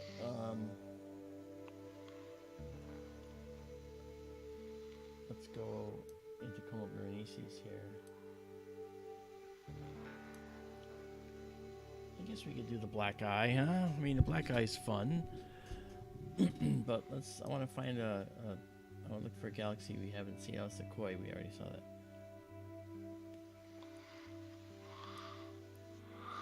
We're going to look at the blow dryer galaxy the other night and didn't get to it. You sure? Yeah, that's when the... oh, yeah, you're right. That's when the observatory screwed up, or the telescope, whatever. Yeah, okay. Anyway, go ahead and look at what you're looking at.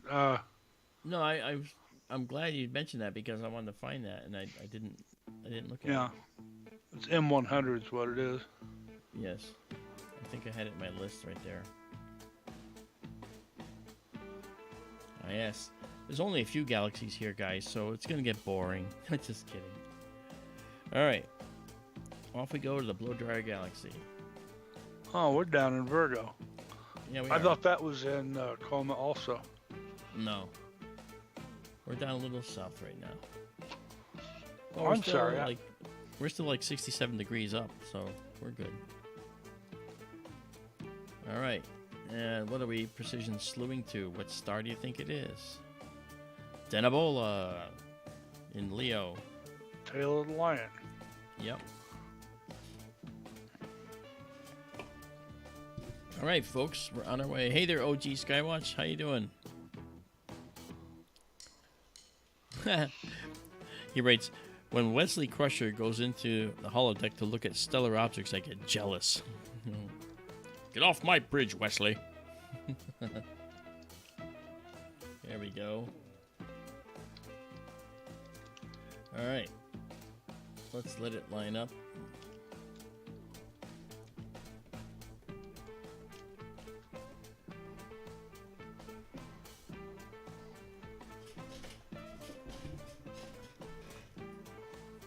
All right. And now I'm going to move us just a little bit to the west.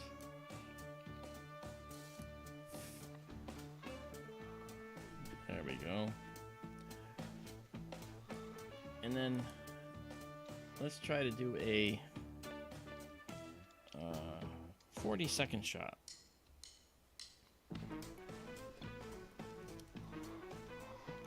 All right. This should be, once it starts guiding, we will start going for it.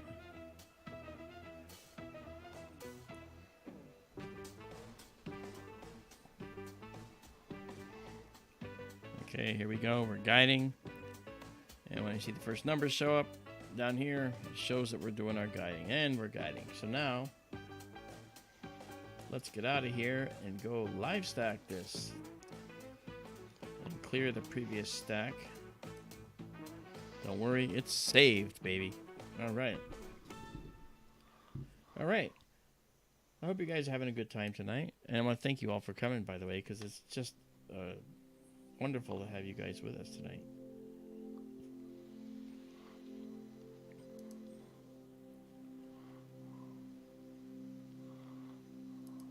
Okay. Uh-oh. Hey. There we go. Uh-oh. What happened? Oh, that's just a screen grab thing. All right, what do we got here? Oh, yeah, look at that. That's really pretty.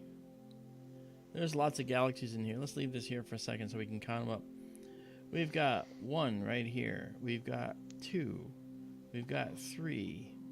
4. We've got, well, there's way more. 4, right?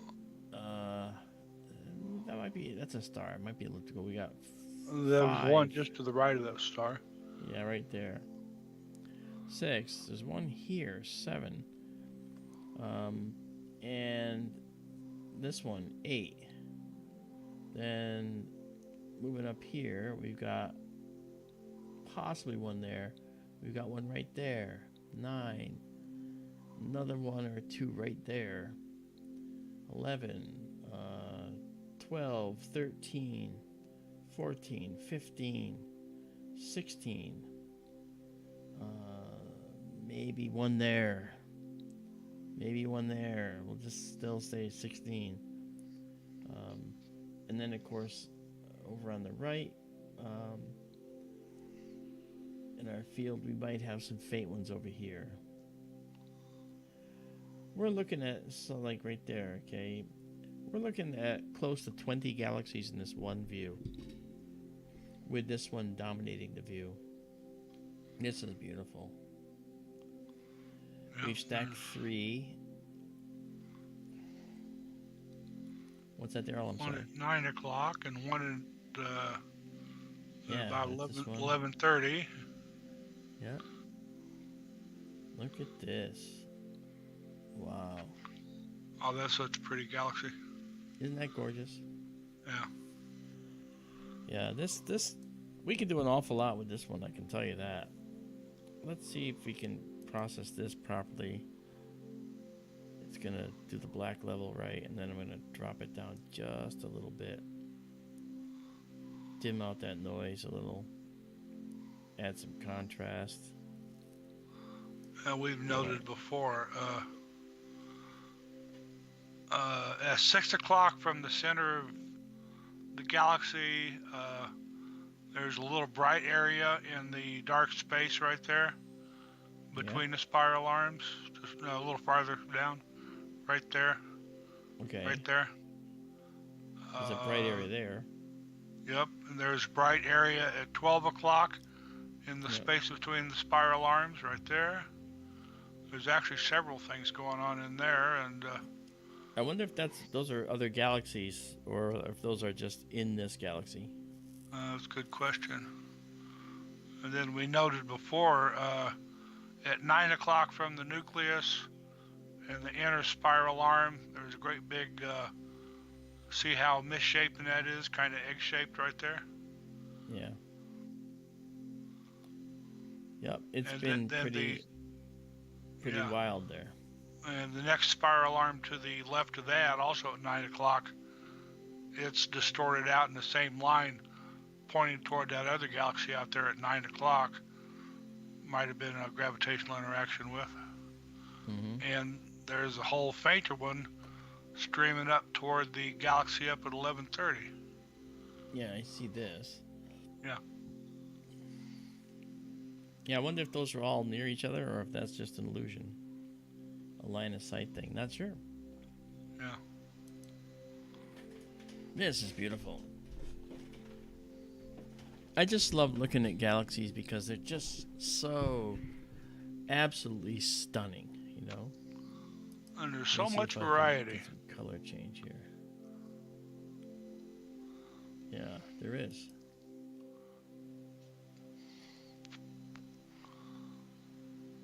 Yeah, in the dark space at 12 o'clock, there's actually the one big blob I mentioned, and then there's a dimmer blob to either side of it. There's like 3 of them there. Okay. Yeah. Look at there. This is a galaxy, very faint here. Mm-hmm. Galaxy, galaxy, galaxy.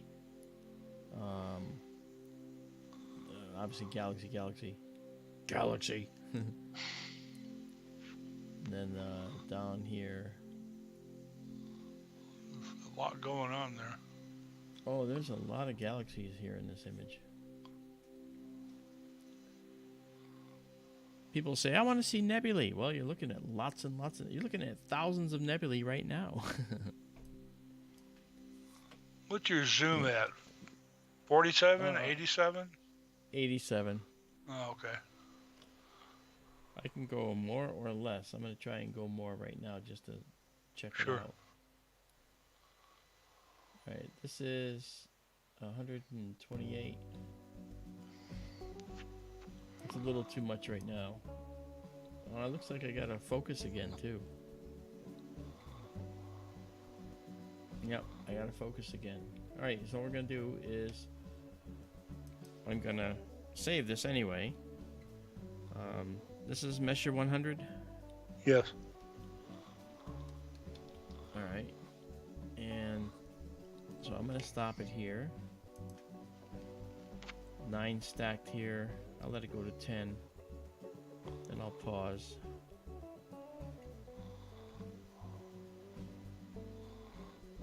Okay. Now we'll save it. Yep. Focus doesn't look bad to me. Yeah, it's off a little. I can prove it. Okay. Here, watch. Let me. Carry on. All right. Just gonna show you what I was talking about. I'll go to 150%. See that? Okay. You can see that it's got like a hollow inside, and the fainter ones show the lack of focus. It's just slightly out, just slightly out. Yeah. So Can't see an awful lot in the M100 itself, though. Yeah. Well, M100 has a lot of soft data, so out of focus it doesn't show that bad, you know. So let's do that. Let's go down to 1 second here. All right, and let's go and not image process. Let's enhance our view. And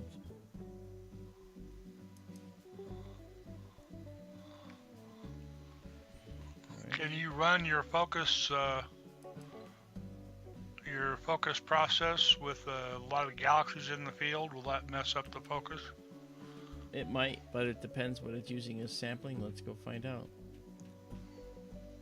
This looks like it may be okay, but let me find out. We're gonna go in, let's brighten this a little. It's not gonna look at diffuse sources right now. It's only gonna look at these stars. Okay. So let's go in here and go to our focus process and do a multi-star process. Let's actually, let me get out of this for a second. Okay, let's go and take this off.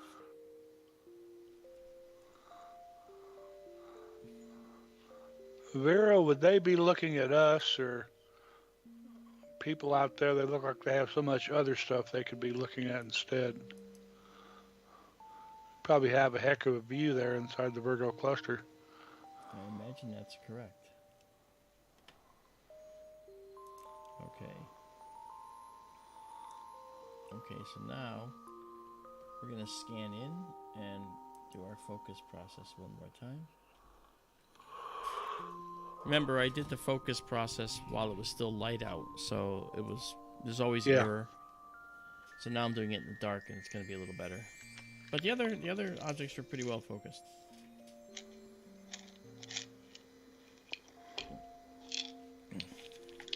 Do you have enough Tic Tacs for the whole room?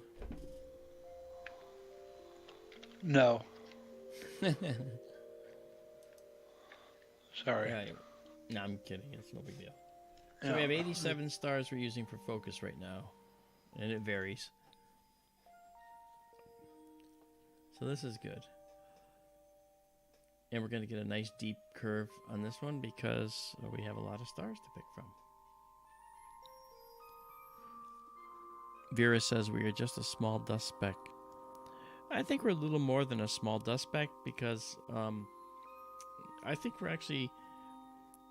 we've caught we've caught beings' attention out there because we do have this oxygen in our atmosphere that is staying in the atmosphere. Oxygen doesn't like to stay in the atmosphere. It likes to bond with compounds in the ground, like it happened on Mars. Mars had a lot of water in the atmosphere, but the sun's ultraviolet energy was able to break that water apart into hydrogen and oxygen because the magnetic field started to fade on Mars. And when that happened,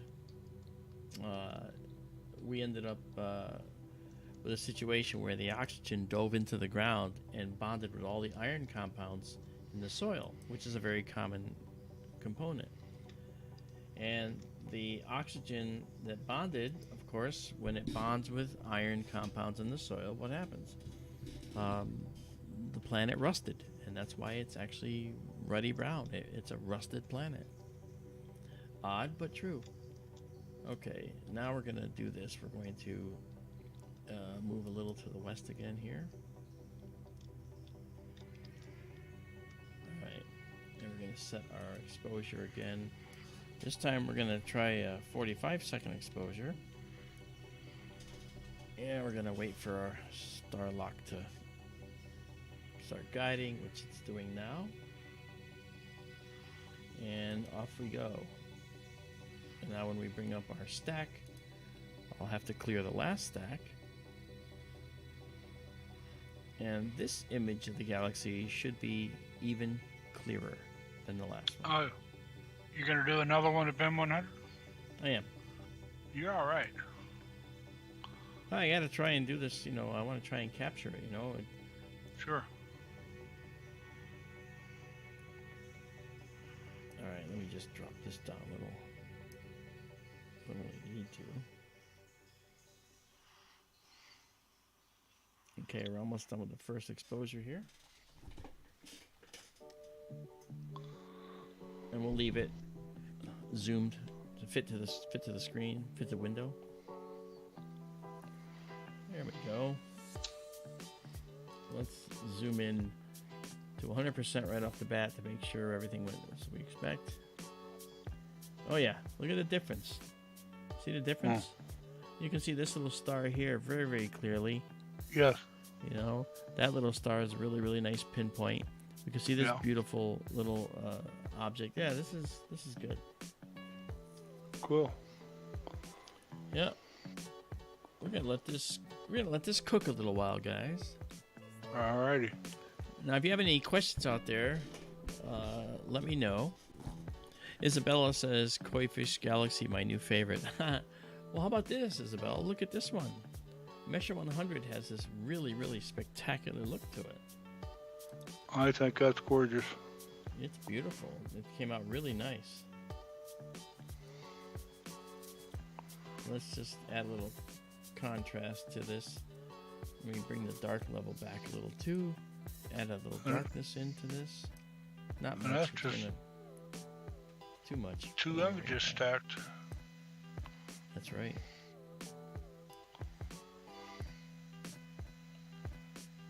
We still have noise. You can still see the noise. Yeah.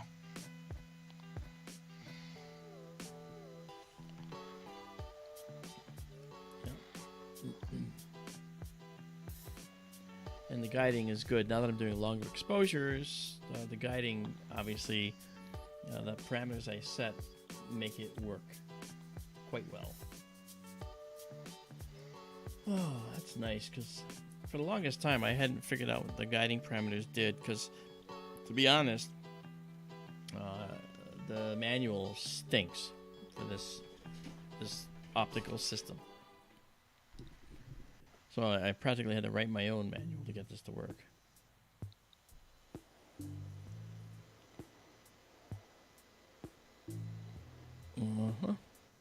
By the way, Marianne said she had to hit the hay so they can go fishing early tomorrow morning. What lake are they going to, or are they at?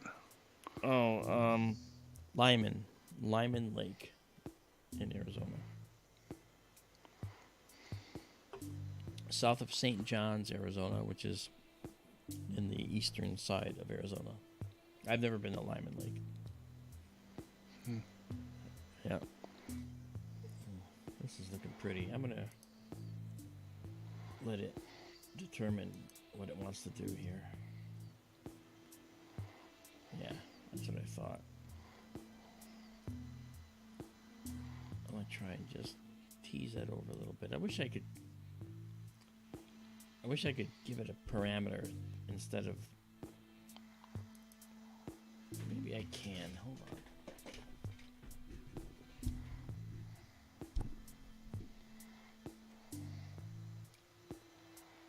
I think I can. I have to guess that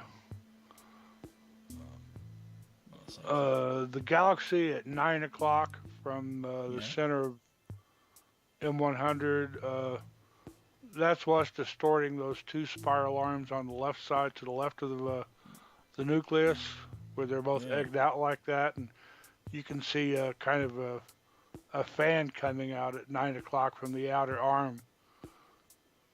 And then, the one up at 11:30, there's a faint spiral arm or a trail of stars running up toward it. Yeah. From about 9 o'clock up to the galaxy at 11:30. Yep. Let me try and do this again here. Okay, so that helps us see that. One thing we could do is we can compress this data. This is going to really show us what kind of data we've got in here. Right. So you can see that there's an awful lot of interaction going on here. Right. Now that's not what would be called a good photograph at the moment, but by just doing this, we can reduce the noise and we can actually pull our black levels. See, these are the peaks of the sensor curve, right? That's where the data is coming in. So if we pull the black over to the peak of that curve, that gives us sort of an optimal view, okay, right now. And then we can actually pull this data down a little more and help reduce the noise and allow the signal to dominate, which is what we're trying to do, dominate the signal to the noise ratio. Okay. That's really spectacular. We have 8 stacked right now. Can you imagine if we go to like 20? All this noise is going to be reduced to almost nothing. Let's get an idea what that's going to look like. If I go down here to enhancement and I add a bilateral filter, you'll see this noise get reduced quite a bit. There it is.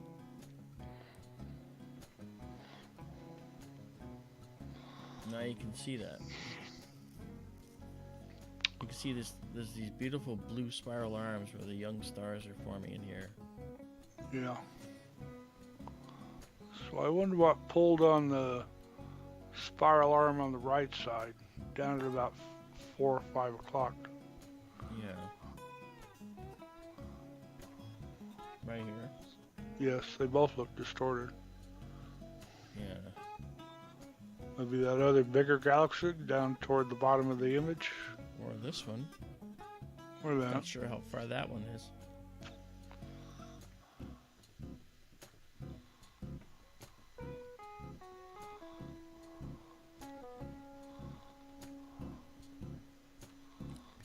The other thing I'm going to do when I go out there is I'm going to balance the telescope so that it's even better balanced than it is.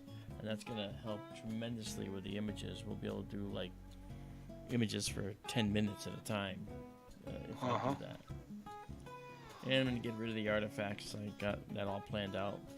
And disassemble the optical train and clean every component. It's going to be a problem, but I'll do it. So I'll be doing it in the heat of the observatory in July. You ought to 110 in there. try to rearrange the cables in front of the corrector plate too. Yeah, those I could try. They're making diffraction spikes. You can see when you do bright stars, like when we've looked at Orion and such. You see them right there. Faintly, yes. I don't mind diffraction spikes as long as they're not like at all weird angles, you know.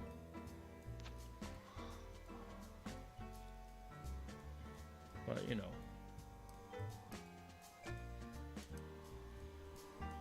Well, a lot of people like diffraction spikes if they think they're supposed to be there, you know, if they're like the spikes from secondary support or something like that in a Newtonian, you know, you see four spikes at 90-degree angles or whatever. And they add them in like they're supposed to be there. Right. Yeah. I did that with some just for fun. And I was like, oh, that's funny. And it reminds you of the classic photos you've seen in all the magazines and books and things, you know. It's like, hey, look what I can do. All right. Well, that was one of the things I liked best about my refractor. My 5-inch APO was no diffraction spikes. And, I mean, the seeing is usually pretty bad out here because we're so close to the mountains, the turbulence in the air, you know. But there were times I pushed that telescope to its limit, well over 200 power, and could actually see the airy disk around the star with no diffraction, and that was it was amazing. Look at this. How well it pulled everything out. Look at this. This is it's off the frame, but this is a satellite trail. I see two lines. That's my point. There's two satellites that are actually, it looks like they're in the same relative orbit, very close. Yes. And they're kind of near each other. They could be like one higher than the other and separated by like miles, but because of the brightness, it implies that they're actually somewhat close to each other. They're getting the same amount of sunlight, in other words. That's really cool. Back in the days of iridium flares, I watched two iridium sats one night that did just that. They the prediction was for one, but looking in binoculars, I could see that here came one and here came another one right behind it, and they flared within seconds of each other, like in almost the same exact place. Just boom, boom, like that. I think I've told the story, but I'll tell it again. I was running a Mars party here. We're looking at Mars. I had telescopes set up on the front lawn. People came from all over. And it was sort of a big party. And I put a big Mars rock at the bottom of the driveway so people knew where the driveway was. Big, red, rusty rock, you know. Turn left at the Mars rock into the driveway or whatever. Turn at that driveway. Well, anyway, and it's like 150 feet from the road. So they were here, and the last person was going down the driveway. I saw the taillights at the bottom of the driveway, and I looked up, And what they had all missed was 2 iridium flashers, 2 iridium glows, so bright they were as bright as car headlights, and I saw my shadow from both of them on the ground. Yep. Unbelievable. I never saw that before in my life. I used to watch iridium flares a lot, and what the brightest they could get was magnitude -9, if I remember correctly. Yeah. And that is just tremendously bright. Yeah. You know, Venus gets to magnitude -4. Well, you're talking a jump of 5 magnitudes, and that brightness, that would be what, 5 to the 5th power or 6th power or something, or the 2.5 power. That's really bright. But it was like knitting needles in the eyes. It was just painfully bright to look at. Yeah. That's what this was. Yeah.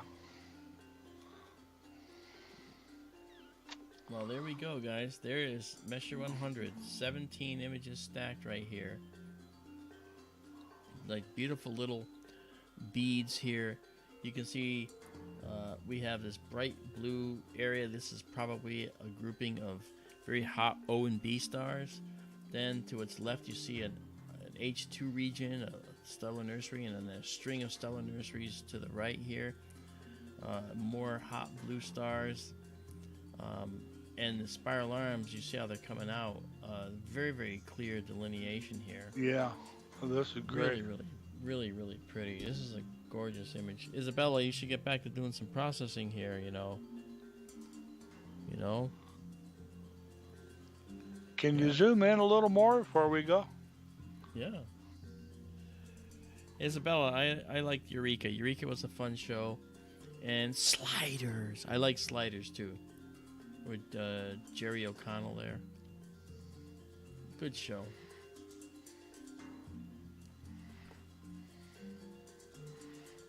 That's really something. Yeah. We still have some noise, but that's again, that'll diminish. Yeah. There where you pointed out that blue thing. Yeah. That whole spiral arm there, you see there's a split in it. Yeah, right. And yeah. And then there's another part outside that split. Yeah. And this is actually quite a tight arm. See that? Yeah. It's quite tight. And that ear at 9 o'clock on the inner spiral arm, to the left of the nucleus, you see there's that right there. Distinct dark line splitting it also. Yeah. Oh, right here. Yes. Yeah. That's actually, you can see the real difference in the shape and curvature. That's pretty cool. Yeah. Wow. This is good stuff, man. Oh, that's prettiest galaxy I've seen in a while, I think. I think so. Well, we're going to pause this at 20 now, and this is good. We're going to save it, and I have it as the M100 Galaxy. It's going to be in the same directory as the other M100, but now it's more highly focused, as you can tell. I'll probably just delete the other directory, and then I will save this exactly as seen. And there we go. Done. All right. Lewis, if there is Lewis a central black hole, and there probably is, that's where it's going to be, is that bright center. Give me a second. I'm going to look this up. I think most galaxies probably have a supermassive black hole in the center. I think that's kind of the running theory that we've got now. When I was getting my astronomy degree, we didn't know whether there was black holes in the middle of galaxies, but we suspected there was. And of course, we only suspected. We didn't have data to indicate that.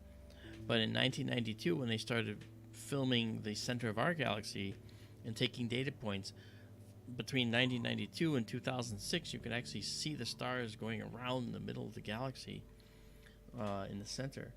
And that was an eye-opening experience, because you were literally watching these stars going around a black hole. And that was pretty cool. And now we've imaged the black hole. It's a starburst galaxy. Strongest star formation, active, concentrated in its center within a ring. Actually, two tightly wound spiral arms attached to a small nuclear bar, radius 1,000 parsecs. Blah blah. Blah blah. What do you mean blah blah? There's no blah blah. Blah. No. And a lot of supernovas in M100. Mark, can you go to Stellarium for just a second? I'm there now. Oh, can you zoom in on the galaxy a little bit where we see the two satellites?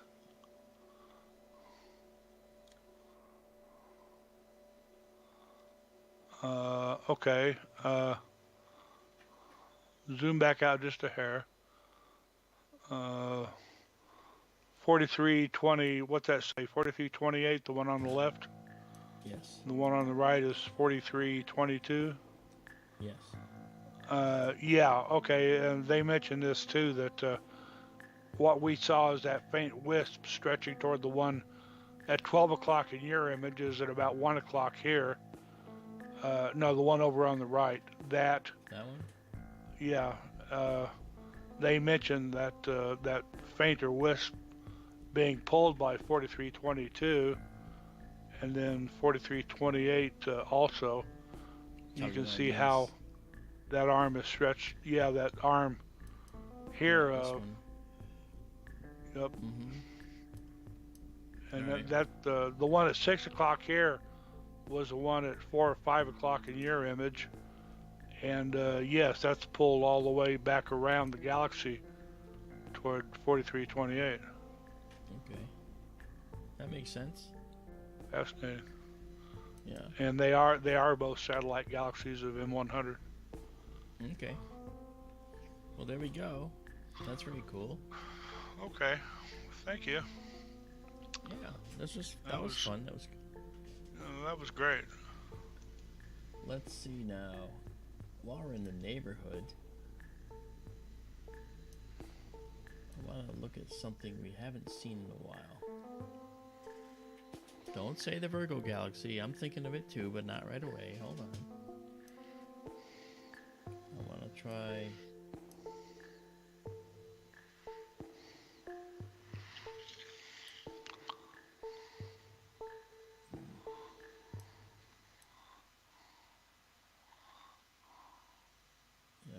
see here. M88, it looks pretty big. Yeah, we can look. I was thinking, let's see, we got this one here. I was trying to get to. We got M91. M91. Yeah, but I think if we come here, all right, this one is a very tightly wound spiral, all right. And M91 is similar, I think. It's to both. Well, it's a barred spiral, so yeah. All right, well, let's try this. Let's go here. And let's see what our field looks like here. Okay, that's our field, and we'll have both of them in there. Okay, good. All right, so let's go to Messier 88, and we'll see M91 in there as well. Donald Tenzer asks, why aren't the two numbers sequential? If you're going by the Messier numbers, 88 and 91, there a lot of times the Messier numbers, there is not much rhyme or reason to the order they're numbered in. They were, Messier was making his list, and quite a few of the objects on his list were actually contributed by other astronomers like Pierre Méchain, and they're kind of scattered all over the sky. If you go by NGC numbers, though, oftentimes they are arranged, if I remember correctly, they're arranged by right ascension. going from west to east, and they are more sequential. If I remember correctly. Even those don't work exactly right, because there were times where they were kind of so much in line with each other that they got out of order with it, but that's okay. All right, so this is a barred spiral galaxy here. All right, and this is an SA, meaning spiral, tightly wound, tightly wound. All right, so let's try that. Let's go here and see what we get. 88 on the right, 91 on the left. Yes. Okay, 45 seconds. Is this going to do it, or am I going to have to change it? Yeah, why did it do that? It says it's in LX mode. It's supposed to, supposed to pick that up. Okay, 45 seconds. And now we'll go into a 45-second exposure. Now it's taking exposure right now, but when I'm monkeying with the shot like this, I increase it like this. I increase the histogram to show the faint galaxies or whatever, and they come out. It's still taking the picture. It's not affecting anything that we're going to see, because it's still on the sensor. It has not been read off the sensor yet. When I clear the sensor, when I clear this image, okay, this is just the space into which the read out image on the sensor will show up. So we're not hurting anything by messing with this. So let's see our first one now. We're going to see M88 here and M91 over here. And boom, there they are. Wow, look at that. Plenty of galaxies. Got 1, 2, 3, 4, 5, 6, 7, 8, 9, 10, 11, 12. At least 12 galaxies in this image. This barred spiral will look pretty once it comes in a little more. You'll see the elongated nucleus quite well. And this one might have some really tight arms that'll look really pretty. Let's just jump to 100% temporarily.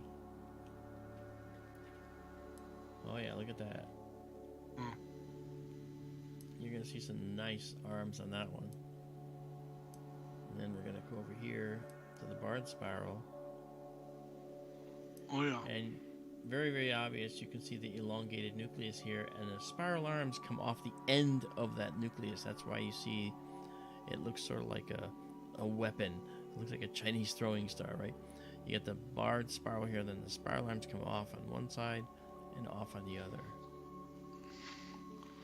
Really cool. There should be a Shuriken Galaxy. Yeah, the Shuriken Galaxy. I was trying to remember the name, but yeah, you're right. And then down here, we have at least 2 more. I see a faint one here. And then, of course, this one. Wow. Yeah, you let the image build. That one at the lower left might actually show some detail, too. I think it's going to, because it's doing it already. So you guys like watching the images just come to life like this? You just literally watch the images build.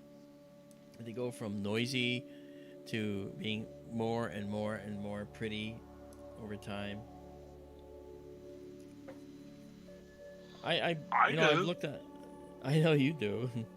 I've looked on YouTube, and I must say, I haven't found anyone that does this the way we do it.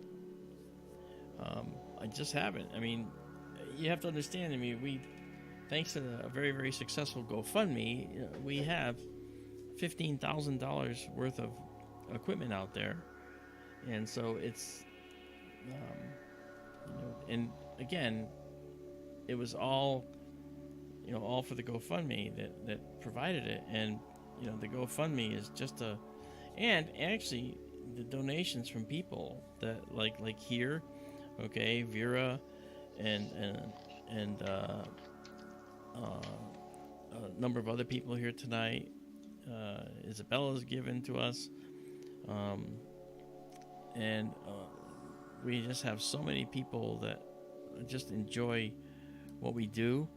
You know, Leslie Latin Taylor has given to us in the past, you know, and tonight, I think. And so there's so much that people do to make us feel like, you know, we're so on top of things. And thanks to them, we are, you know.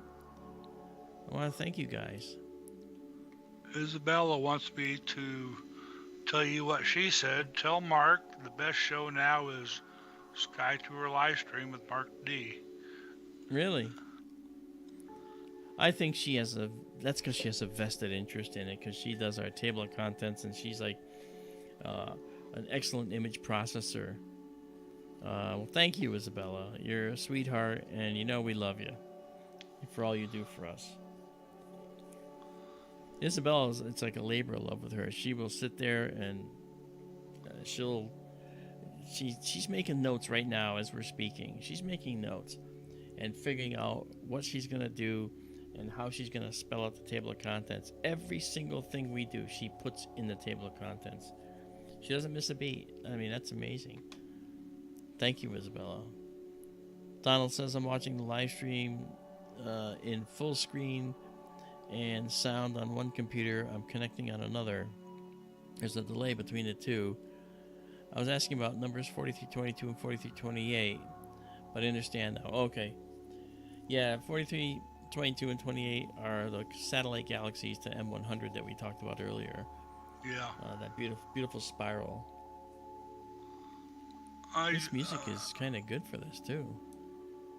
I do think, as a general thing, I want to say NGC numbers follow right ascension. Okay. They tend to count up as you go from west to east. Yeah. Do you see that one down at the bottom? Bottom This right? one? Yeah. Can you zoom in on that? Yep. That looks like something going on there. Oh, there is. I looked at this one another time in the past, actually. This one's got something going on. Let's look at it.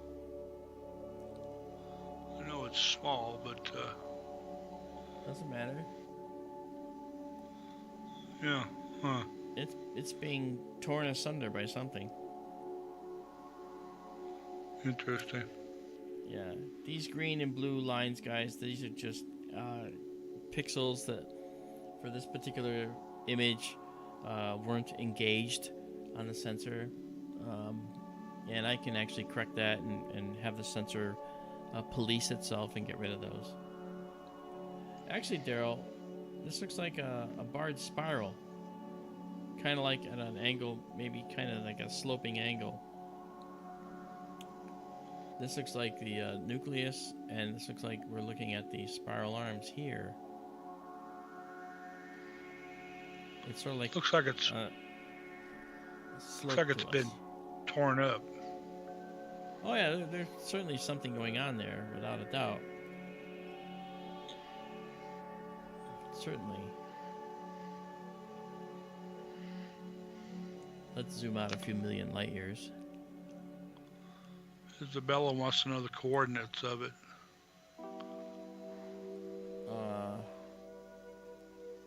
Okay. Might be able to get you the... It's going to have an NGC number too. We might be able to get the NGC number.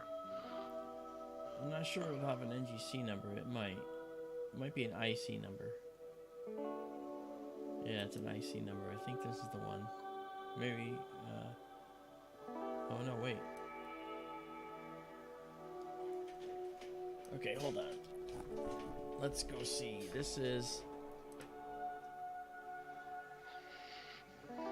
Okay. So basically, distance from here to here and then down at an angle, it's distinctly bluer than the others. So let me come back to this. Let's do this. That. Yeah, that's it right there. It's IC 3478. I think You think it might be IC 3476? Possibly, yes. If you look back at your image, there's another one just above the one we were looking at.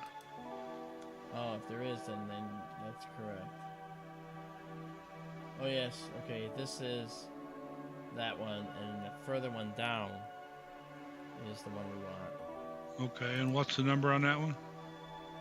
That one is, it's an index catalog. It's IC 3476. So look that up.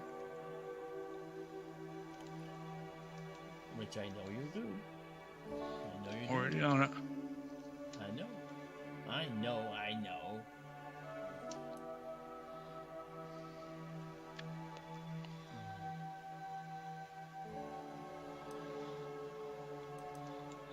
It's not in Wiki, so...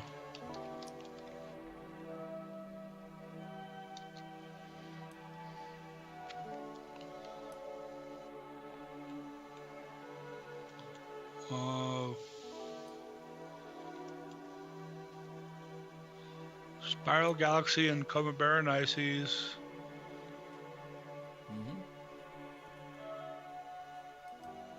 Galaxy. Wow, look at these. Wow. Look at the detail in this barred spiral, guys. This bar going across there with the spiral arms. This is just beautiful. Holy cow. There's nothing that beats this, I can tell you that. This is really stunning. Pulling a little more detail out. Look at that. Look at this, Daryl. These arms are just beautiful. And there's 45 Great minds second think alike. Yeah. Izabela, you went to the same page I did for IC 3476. And that's definitely it.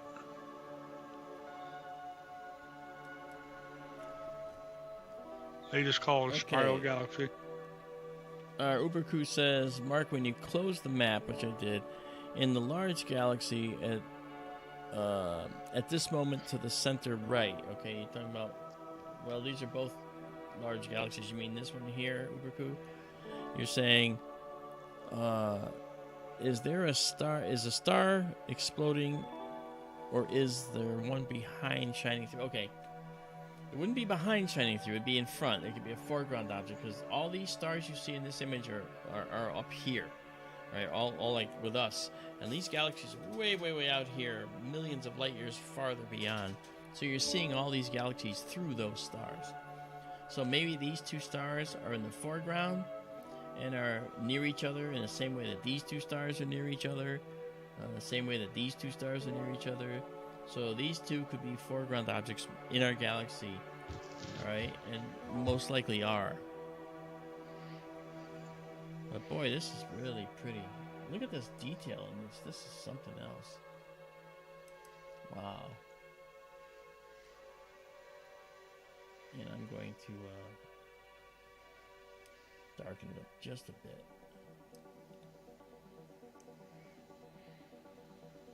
Oh, man, this is beautiful.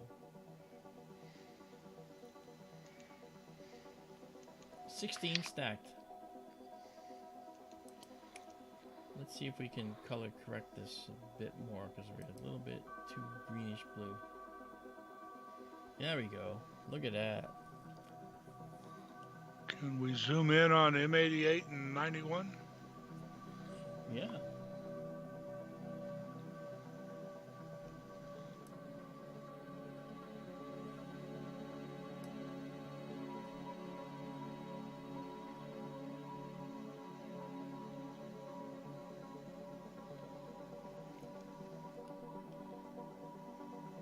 Wow. Got some beautiful spiral arms in there, huh? Yeah. You know you have a good telescope system when you overexpose a galaxy. Look at these dark modeling in here. This is beautiful. All right, let's go look at the other one.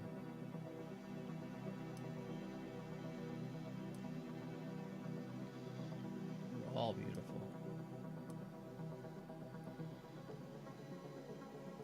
Wow, look at this. Very sharp distinction here. Yeah. There's the bar. There's an interesting little loop in here with a little dark spot in there. Many galaxies have been subject to gravitational interactions with other galaxies, you know. It looks like there's one here. There's another galaxy down here. Yep. And especially when you're in a place like in the Virgo cluster here. Yeah. There's so darn many galaxies to interact with. I mean, Yeah. we are now in Coma Berenices, but this is still part of the Virgo cluster. Yeah. Many of the galaxies, many chances to interact. That's right.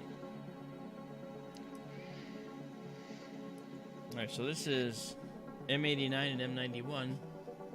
M88. I mean, M88, sorry.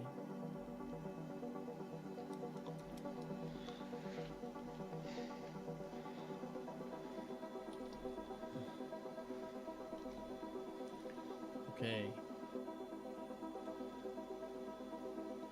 And okay, we are at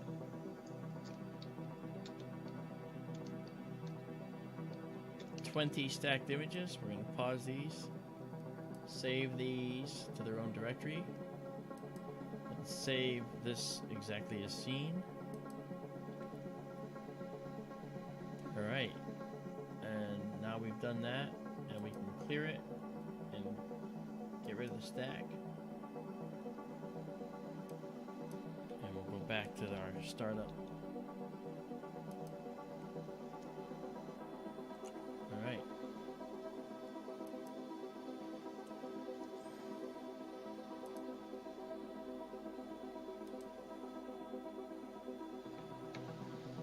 Let's go here.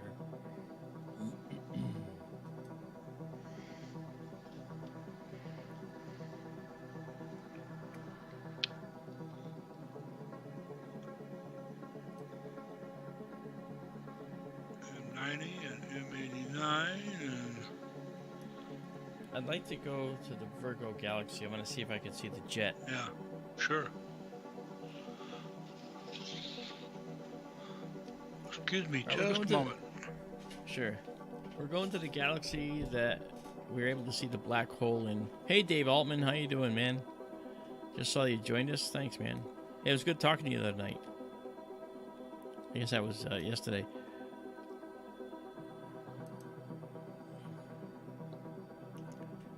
All right.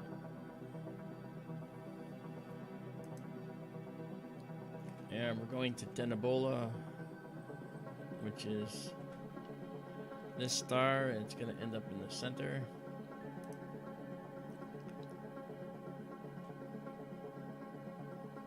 All right.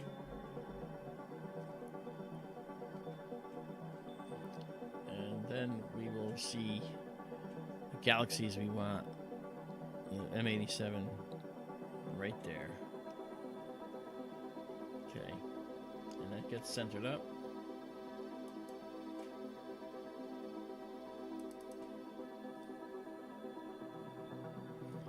All right.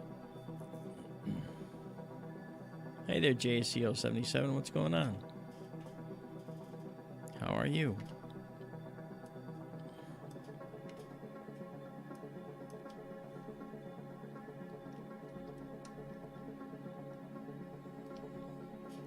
All right.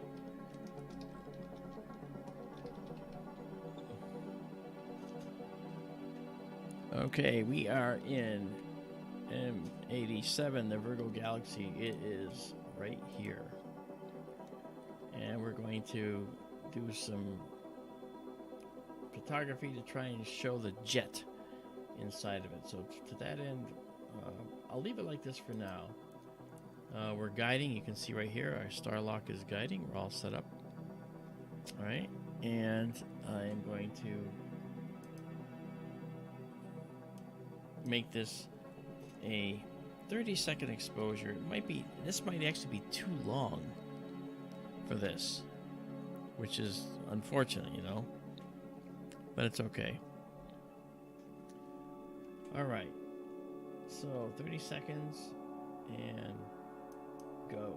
Gonna get rid of our intensified view, go to our live stack, and now we're gonna start our image sandwich. Stack them on top of each other to make the signal to noise ratio increase, making our data look brighter and make the noise be diminished.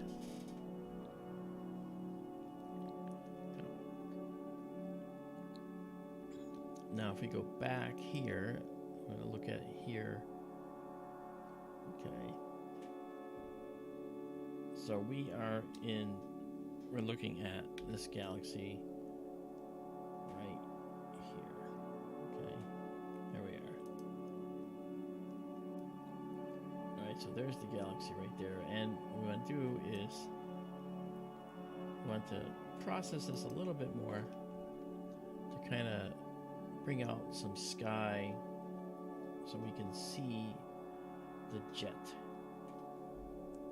And we'll see it after we process more images and get more images stacked. All right.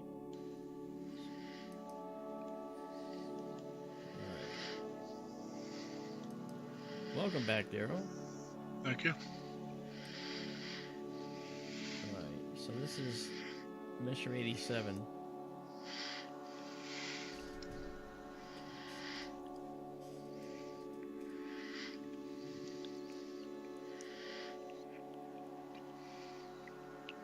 I think I have to knock down the brightness in the center.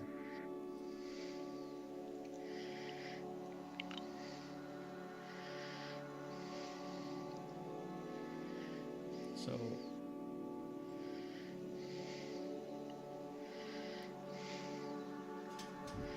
is this the jet here, I'm thinking, in the stellarium view?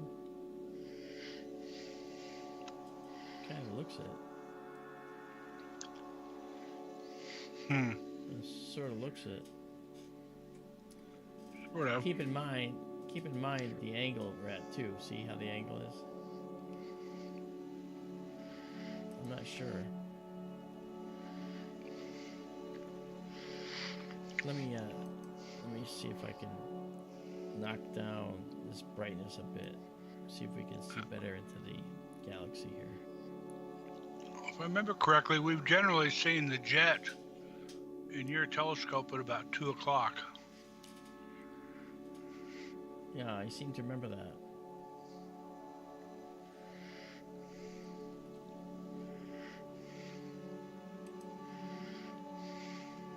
It might be better if we...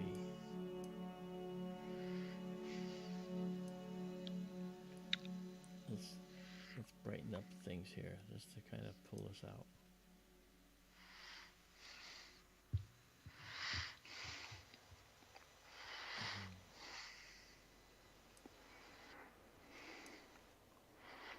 Generally speaking, I don't find elliptical galaxies that interesting. Me either. It's just this is M87, of course. Yeah, it's where they saw the black hole. Yep. You know, it's where we captured that black hole for the first time in human history. So that made it interesting. And it's a huge galaxy too. It is indeed. Got like a trillion stars in it, if I remember correctly. I'm gonna go to 200% here.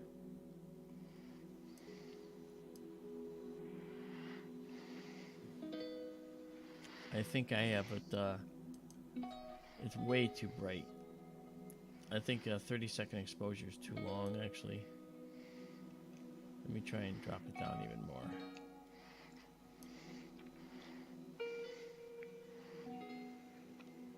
I think I see the merest hint of something right at about 2 o'clock. Yeah. Yeah. 2 or Let me 2:30. drop it even more. Let me drop the detail even. Drop it even more. Isn't it amazing? We have to drop the amount of detail to see this stuff. Here, let's do this. Oh, look. I think there we go. Mm-hmm. Yep, there it is.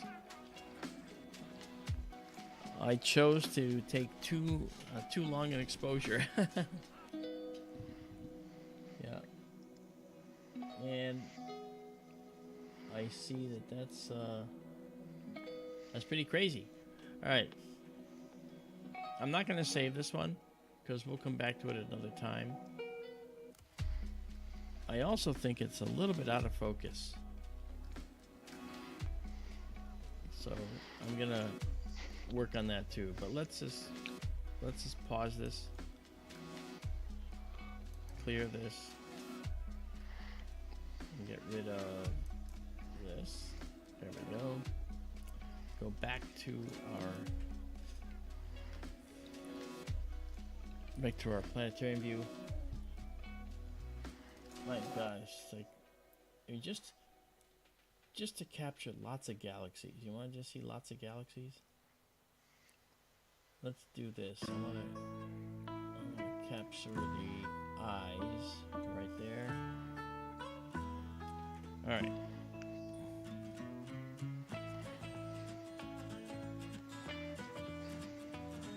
Alright, we're gonna go to this spot. But first I gotta do something here. Take us off to 30 seconds, go back to 1 second. And magnify, image intensify. Go to auto, fill our frame. Okay, now back to here. When you look at M87, you're looking at the heart of the Virgo cluster. Yeah. Yep, what he said, it's all true. Let's go to this plus sign spot. Instead of going to a specific object, let's go to just that spot. So we're going to put the telescope to a spot in space, not to a specific object. That way we can get all these things in the frame. Smoking gun. I never heard it called smoking gun before. Well, it's sort of a smoking gun now, isn't it? I guess. Alright, Izabela centered up.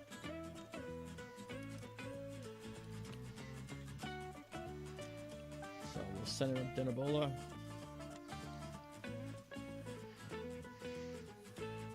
There we go. JSCO, it's an interesting question. What might this telescope see in the area where the Hubble Deep Field was made? If I had to guess, not much. They picked the location of the Hubble Deep Field precisely because they thought there was nothing there.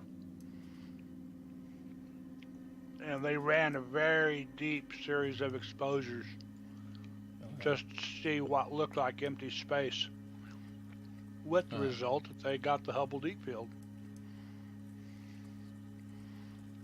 Okay. And we're going to do sort of an equivalent. Stars. We're going to do an equivalent to that right now. We're going to do a deep field basically. Go to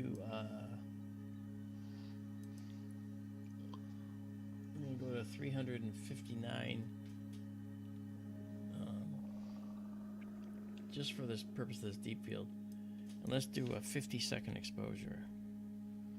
Mark, that is why they picked the location they did for the Hubble Deep Field, wasn't it? Where it was like a little postage stamp sized area of what looked like empty space.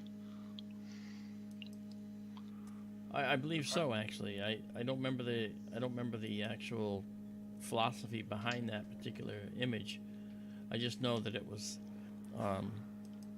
very surprising to astronomers, astrophysicists, and cosmologists alike. Yeah. A lot of data there to absorb.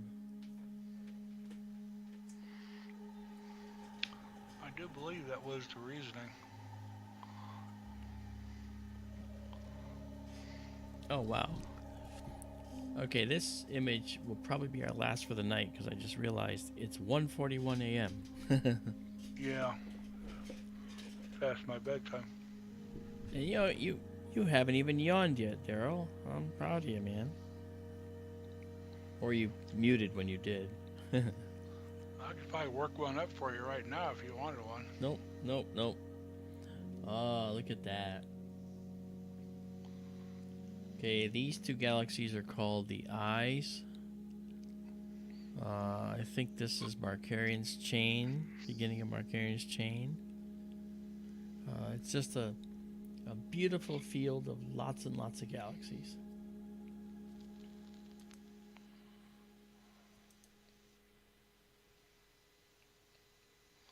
Okay, so let's process this. Okay, over processed, but I'll shorten it up, make it a little more subtle and soft. Okay, let's bring the black level over. Izabela has a question of you when you have a moment. Okay. Mark, when you begin to let people drive the telescope, how exactly will this be? Will we have it to the side exposure, etc.? No. You're actually when I set up that process, it'll kind of be like a one-on-one tutor. Other people will be watching, but you'll be saying, I want to go here, I want to go there, and you may have the option to actually select the place you want to go and hit the buttons and so forth. But there'll be a little training involved, and I'm actually writing a manual for people who want to actually run the scope. I have a few more things to do first. I have to make it a little bit more robust because, just like with an airplane flying through the sky, you can hit turbulence, right? Well, you can hit turbulence with the telescope too in terms of things that don't go as expected sometimes. And that happens with big, giant, multi-million-dollar telescopes and observatories, But they never tell you about all the times when things don't work right. You only see the final results that do look like they're great. But that doesn't always happen that way. Doesn't always happen. That's okay. There we go. Yeah, yes, I will. Go. Yeah. I'm sorry, go ahead. I was going to say, the goal is to be able to make it so that anyone would be able to come in and drive our scope around. And if people get good enough, then they can do it unattended, and that's the goal. But that would actually be a paid thing, because we have to pay for our internet time and so forth. But RTFM, read the manual. Yep. Freaking manual. Vera says, I prefer a Tesla driving itself. I guess.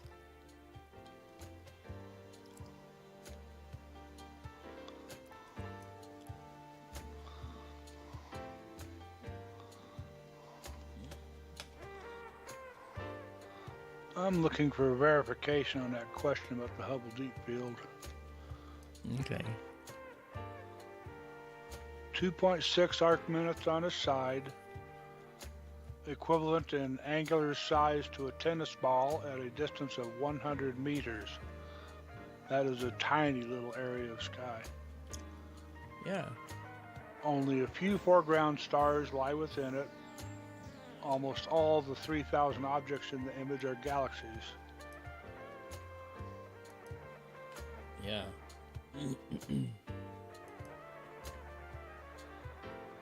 Here we go.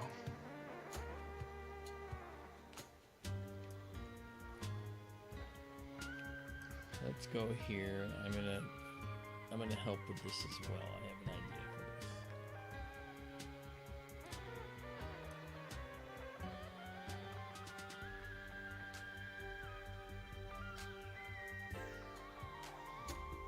Target selection. The field selected for the observations needed to fulfill several criteria. it had to be at a high galactic latitude because of dust and obscuring matter in the plane of the Milky Way prevents observations of distant galaxies at low galactic latitudes. Target field had to avoid known bright sources of visible light such as foreground stars and infrared, ultraviolet, and X-ray emissions to facilitate later studies at many wavelengths. Also needed to be in a region with a low background infrared cirrus. The diffuse wispy infrared emission believed to be caused by warm dust grains and cool clouds of hydrogen gas. Now, if people want to know what that 2 arc minutes on the side looks like, okay, here's our view, the full frame view, right? These galaxies are called the Eyes, all right, EYES. And you see that galaxy above it, that one there, the top one? Okay, the width of it is just 2 minutes of arc, all right? The width of that galaxy. The length is 3, but the width is 2. So if we come back into that and look at it, all right, let's go down to it. All right, so this width, this distance from here to here is 2 minutes of arc. So imagine a 2x2 section of space that's smaller than the nucleus of this galaxy, and you saw 10,000 galaxies in it. So that gives you an idea how the Hubble Deep Field worked.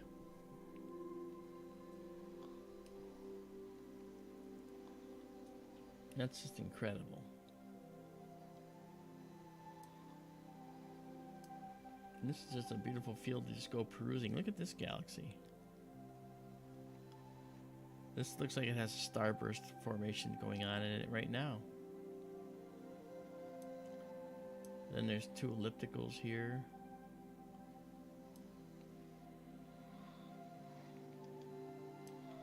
Beautiful. Looks like a small barred spiral. This looks like a elliptical, maybe a really steep E6, E7. This is a spiral. Here's an elliptical. There's another kind of galaxy. I can't really tell what it is. And man alive, this is crazy.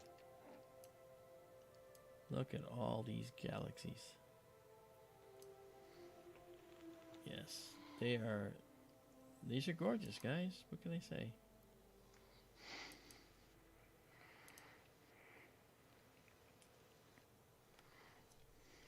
Okay, I'm going to call this Markarian's chain plus. Okay. All right. And let's see, we've got 10 stacks so far. Go do a few more. Let's pull the black level back to lighten up the background to see if we can actually force more detail to become evident.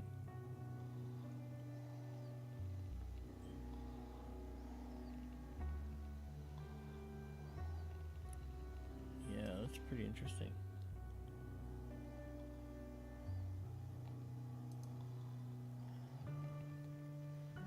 Look how many stars and look how many galaxies.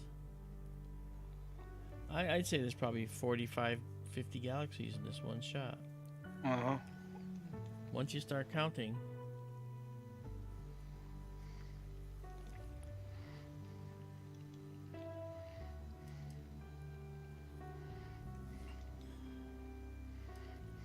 And this one here is the Virgo Galaxy, the one we looked at just earlier.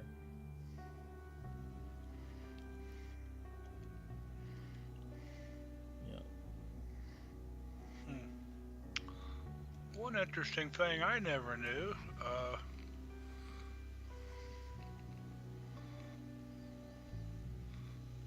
I knew it was in Ursa Major, I didn't know exactly where, and they have a diagram in the article showing its location. It's just Location. above the Hubble Deep Field. Oh, yeah, okay. It's just above the star Megrez, the back star, the back top star in the bowl of the Dipper. It's just Okay. a little above that. Well, we should go take a picture of that and get all the same imagery that the Hubble did. Yeah, right. They do go into great detail about why they selected, why the field they wound up choosing was the one they chose. Okay. They had 3, they narrowed it down to 2, and then they picked the one they used because it had available guide stars.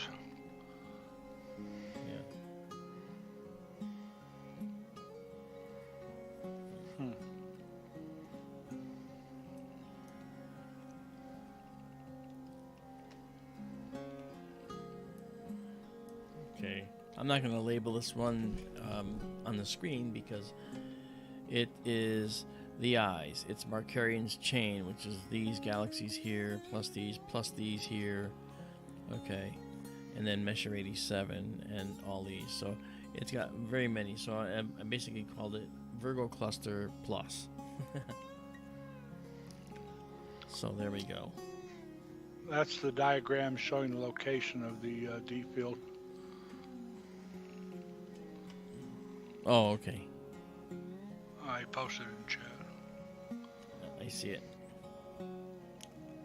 Okay, we're at 14. We're going to go to 15 on this.